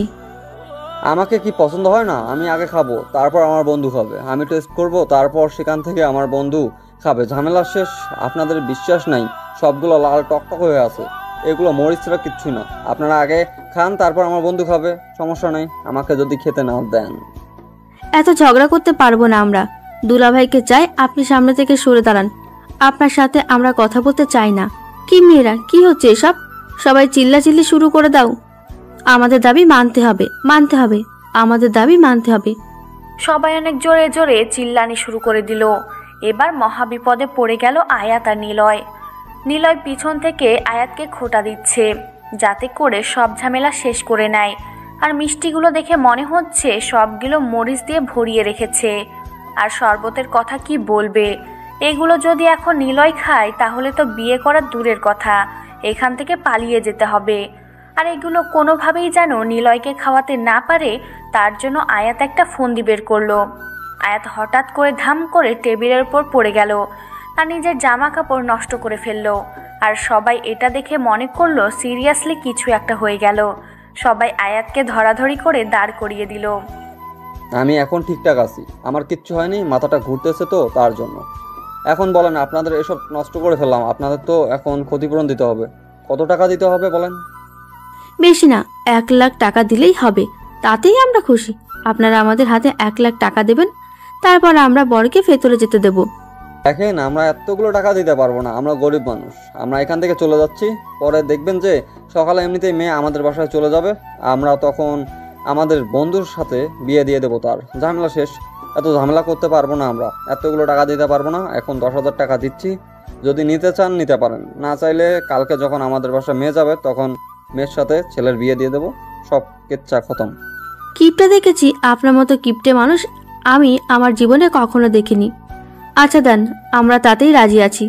কি আর করার, এত কিপটা মানুষ পরে আমার যেটা দরকার আমি সেটা উসুল করে নিতে পারবো, সমস্যা নেই। পরেরটা পরে দেখা যাবে, এখন ঝামেলা শেষ করেন, আমাদের ভিতরে যেতে দেন। আর আমি অনেক ক্লান্ত, এখন আমার জামা কাপড়ের অবস্থা খুব খারাপ, আমাকে এসব চেঞ্জ করতে হবে। আপনার মতো অভিনয় বাস ছেলে আমি জীবনে সত্যি দেখি নাই। আপনি ইচ্ছাকৃতভাবে আমাদের সব খাবার নষ্ট করে দিয়েছেন, আমি সেটা ভালো করেই জানি। কিন্তু একটা কথা মাথায় রাখবেন, আমার দুলাভাইকে তো আমি মিষ্টিমুখ করাবই। তারপর সেখানে কয়েকজন মুরব্বি এসে রাগারাগি করলো যে টাকা দিয়েছে তারপরও এত কথা কিসের। বরযাত্রী তাড়াতাড়ি যেন ভিতরে নিয়ে যাওয়া হয়, তার জন্য সবাই তৎপর হয়ে উঠল। আর রাত অনেক হচ্ছে, বিয়েটা তাড়াতাড়ি সম্পূর্ণ করতে হবে, খাওয়া দাওয়া করতে হবে। বরযাত্রী কন্যাকে নিয়ে চলে যাবে, অনেক কাজ বাকি আছে। আর এখানে যদি সব সময় নষ্ট করে তাহলে তো হয় না। নিলয় আয়াতের সাথে গিয়ে তাকে যেখানে বসা উচিত সেখানে বসিয়ে দিল। আয়াত সেখানে নিলয়কে বসিয়ে দিল। তারপর সবাই অনেক মজা মাস্তি করা শুরু করলো। কাজী সাহেব এসে বিয়ে পড়ানো শুরু করে দিল। সব কিছু ঠিকঠাক মতো হয়ে গেল। তারপর কন্যার কাছ থেকে সব কিছু জেনে শুনে কন্যার মতামত নিয়ে বিয়েটা সম্পূর্ণ করে দিল। তারপর খাওয়া দাওয়া শেষ, সব ঝামেলা শেষ। এখন কন্যা বিদায় দিবে। তখন নাবিলা যেটা কান্না শুরু করে দিল। নিলয় এমন হাসি পাচ্ছে, মনে হয় হেসে তার পেটে যাচ্ছে। ভিতরে ভিতরে আয়াতকে ডেকে এনে আয়াতের সাথে কথা বলতেছে আর হেসে কুটি কুটি হয়ে যাচ্ছে। তার ভিতরে এত হাসি পাচ্ছে নাবিলার এত কান্না দেখে। আয়াত বিষয়টা বুঝতে পারলো, তার বন্ধুকে ঠিকঠাক করলো। তারপর সবকিছু শেষ, এখন নীলা নাবিলার সাথে যাবে আর আয়াতের সুযোগ হয়ে গেল। তারপর কন্যা নিয়ে নিলয় চলে আসলো। আর বাসায় দুজনে আসার পথে কেউ কথা বলেনি, কারণ নাবিলা অনেক কান্না করতেছিল। নাবিলা নিলয়ের কাঁধে মাথা রেখে শুয়েছিল। যখন নাবিলা নিলয়দের বাসায় পৌঁছে গেল, গাড়ি থেকে নেমে নিলয় নাবিলাকে কোলে তুলে নিল, যার জন্য মোটেও প্রস্তুত ছিল না নাবিলা। নাবিলা ভাবতেই পারেনি সবার সামনে এইভাবে নীল তাকে কোলে তুলে নিবে। নাবিলা অনেকবার নীলাকে বলতেছিল যে এখন যেন তাকে নামিয়ে দেয়, তার লজ্জা লাগতেছে। কিন্তু নিলয় নাবিলার কানে কানে বলল যে এটা এইবারের রীতিনীতি, এটা তাকে মানতে হবে। আর তার ইচ্ছা করছিল তার বউকে কোলে তুলে নেওয়ার জন্য, তাই সে নিয়েছে। সবাই হাততালি দিয়ে সংবর্ধনা জানাতে লাগলো তাদের নতুন দাম্পত্য জীবনকে। তাদের দাম্পত্য জীবন যেন সুখের হয়। সবাই অনেক সংবর্ধনা জানালো, সবাই গ্রহণ করে নিল নাবিলাকে এই বাসায়। আর নিলয়ের আম্মু তো আগে থেকেই গ্রহণ করে নিয়ে বসে আছে। আয়াত আর নীলা দুজনে নাবিলা আর নীলাকে বাসর ঘরে নিয়ে গিয়ে বাহির থেকে দরজা লাগিয়ে দিল। আর তাদেরকে বলল যেন ভিতর থেকে দরজাটা লাগিয়ে দেয়। তারপর সেখান থেকে চলে আসলো। নিলয় নাবিলার লজ্জা ভাঙানোর জন্য নাবিলার ঘোমটা তুলে তার দিকে কিছুক্ষণ তাকিয়ে রইল, আর নাবিলা নিলয়ের দিকে। সত্যি বলতে আজকে তোমাকে অসাধারণ লাগতেছে। এতদিন তোমার এই রূপ তো লুকায়িত ছিল, কিন্তু আজকে সেটা প্রকাশ পেয়েছে। সত্যি বলতেছি, এত সুন্দর লাগতেছে, ইচ্ছে করতেছে তোমাকে খেয়ে ফেলি। দেরি করতেছে কিসের জন্য? খেয়ে ফেলো, সমস্যা নাই। আমি তো বাধা করতেছি না, আমাকে খেয়েই ফেলো। কিন্তু একটা কথা বুঝলাম না, সেটা হচ্ছে তুমি এত কান্না করলে কিসের জন্য? আমি তো এটাই বুঝলাম না। আমি তো তখন জানো কি পরিমাণ হেসেছি। আয়াতকে জিজ্ঞাসা করে দেখিও, বিশ্বাস করো এটার জন্য প্রস্তুত ছিলাম না যে তুমি এভাবে কান্না করবে। তুমি যদি একটা মেয়ে মানুষ হতেই তাহলে বুঝতে পারতে যে আমি কেন কান্না করতেছি।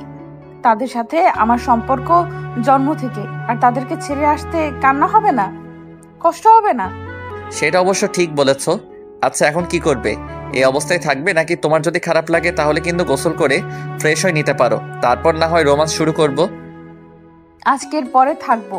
আজকে এইভাবেই সব কিছু হবে, কারণ নিজের একটা ইচ্ছা থাকা উচিত। সব ইচ্ছা তো পূরণ করার একটা মন মানসিকতা থাকা উচিত। আমারও কিছু ইচ্ছা আছে, আমি সেগুলো পূরণ করব আজকে। তোমাকে বাধা করেছে কে? শুরু করে দাও, আমি তো তোমার জন্য প্রস্তুত। দেখো, এখন আমরা নামাজ পড়বো দুজনে, তারপর আল্লাহর কাছে আমাদের নতুন দাম্পত্য জীবনের জন্য দোয়া করব। আমরা যেন সারা জীবন সুখে শান্তিতে থাকতে পারি। হাসি, কান্না, দুঃখ, কষ্টের সব সময় যেন একে অন্যের পাশে থাকতে পারি। আমরা আল্লাহর কাছে চাইবো। নিলয় আর নাবিলাকে কিছু বলল না। নাবিলার ইচ্ছাটা হাসি মুখে মেনে নিল। তারপর দুজনে অজু করে এসে নামাজ পড়ে দুজনে আল্লাহর কাছে তাদের মনের ইচ্ছাগুলো পূরণ করার জন্য দোয়া করলো। আল্লাহ তাআলা যেন তাদের সব মনের ইচ্ছাগুলো পূরণ করে দেয়, তাদের দাম্পত্য জীবন যেন সুখের হয়। আজকে থেকে একটা হালাল পবিত্র সম্পর্ক আবদ্ধ হলো। তাদের সম্পর্কটা যেন সারা জীবন হয় একে অন্যের দেহে যতদিন প্রাণ আছে, তারা যেন ততদিন একে অন্যের সাথে থাকতে পারে।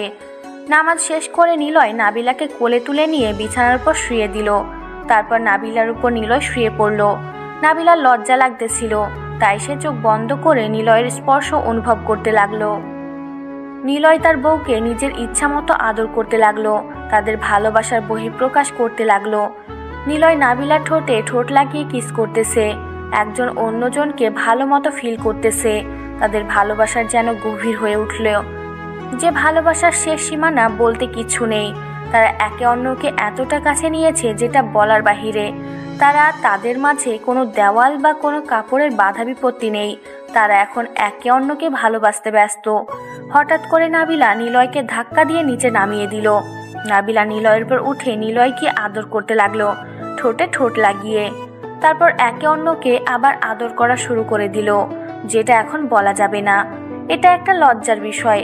আপনারা বিয়ে করেন, তারপর না হয় শুনে নিয়েন, বা আপনারা যখন করবেন তখন ঝামেলা শেষ। আমি চাই সারা জীবন আমাদের ভালোবাসাটা আজকে যেমন থাকলো, প্রতিটা রাত প্রতিটা দিন আমাদের ভালোবাসাটা এইভাবেই যেন থাকে। প্রতিটা সময় আমাদের ভালোবাসা যেন বৃদ্ধি পায়, কমে যেন না যায়। আমাদের যত ভুল থাকবে, যত রাগ অভিমান থাকবে, সেটা বহিঃপ্রকাশ হবে, কিন্তু কখনো একে অন্যকে ছেড়ে যাওয়ার কথা যেন কল্পনা করতে না পারি আমরা দুজন। ইনশাল্লাহ আমি আমার দিক থেকে ট্রাই করব। আমি সারা জীবন তোমার আসক্তি হয়ে থাকতে চাই, আর তোমাতে আসক্ত হয়ে আমি সারা জীবন পার করতে চাই। ভালোবাসি, অনেক ভালোবাসি। যে ভালোবাসা প্রকাশ করতে হয় হয়তো সময় লাগবে, এতটা ভালোবাসি যে ভালোবাসা সারা জীবন ফুরিয়ে যাবে না। আমিও ভালোবাসি আমার কিউট জুনিয়র ছোট্ট ভাতিজা নামক সেই হাজবেন্ডকে। ভালোবাসি, এখন তাকে এতটা ভালোবাসি যে নিজের দেহের একটা অংশ মনে করি। আমিও আমার আন্টিকে, মানে আন্টিকে বলতে অচেনা আন্টি, কারণ আপনাকে তো আমি চিনতাম না আগে। হঠাৎ করে আপনাকে দেখে আন্টি বলে সম্বোধন করেছি। আপু ডাকলে তো কি বলবেন যে পটানোর চেষ্টা করেছি, তাই আন্টি বলে সম্বোধন করেছি। আর প্রথম দেখাতেই ক্রাশ খেয়েছি, পরে নিজেকে কন্ট্রোল করতে পারিনি। এখানে কি তোমার ভালোবাসা শেষ? আমার তো ইচ্ছা করতেছে আরেকবার তোমার সাথে মিলিত হবার, কারণ ভালোবাসার পিপাসা মেটাতে হবে। চলো আবার ভালোবাসার গভীর সমুদ্রে লাফিয়ে পড়ি। আর ভালোবাসার পিপাসা আমি কখনো মেটাতে চাই না, এই পেপারটা যেন সারা জীবন থাকে। আপনারা এখানে কি করতেছেন? আপনাদের শরম করতেছে না আমাদের স্বামী স্ত্রীর পার্সোনাল কথা শুনতে? আপনারা এখান থেকে চলে যান, আমার তো লজ্জা লাগতেছে। এখন আমাদের ভালোবাসার প্রকাশ ঘটাবো, আপনারা চলে যেতে পারেন। আমার বউ লজ্জা পাচ্ছে, এখন আপনারা চলে যেতে পারেন।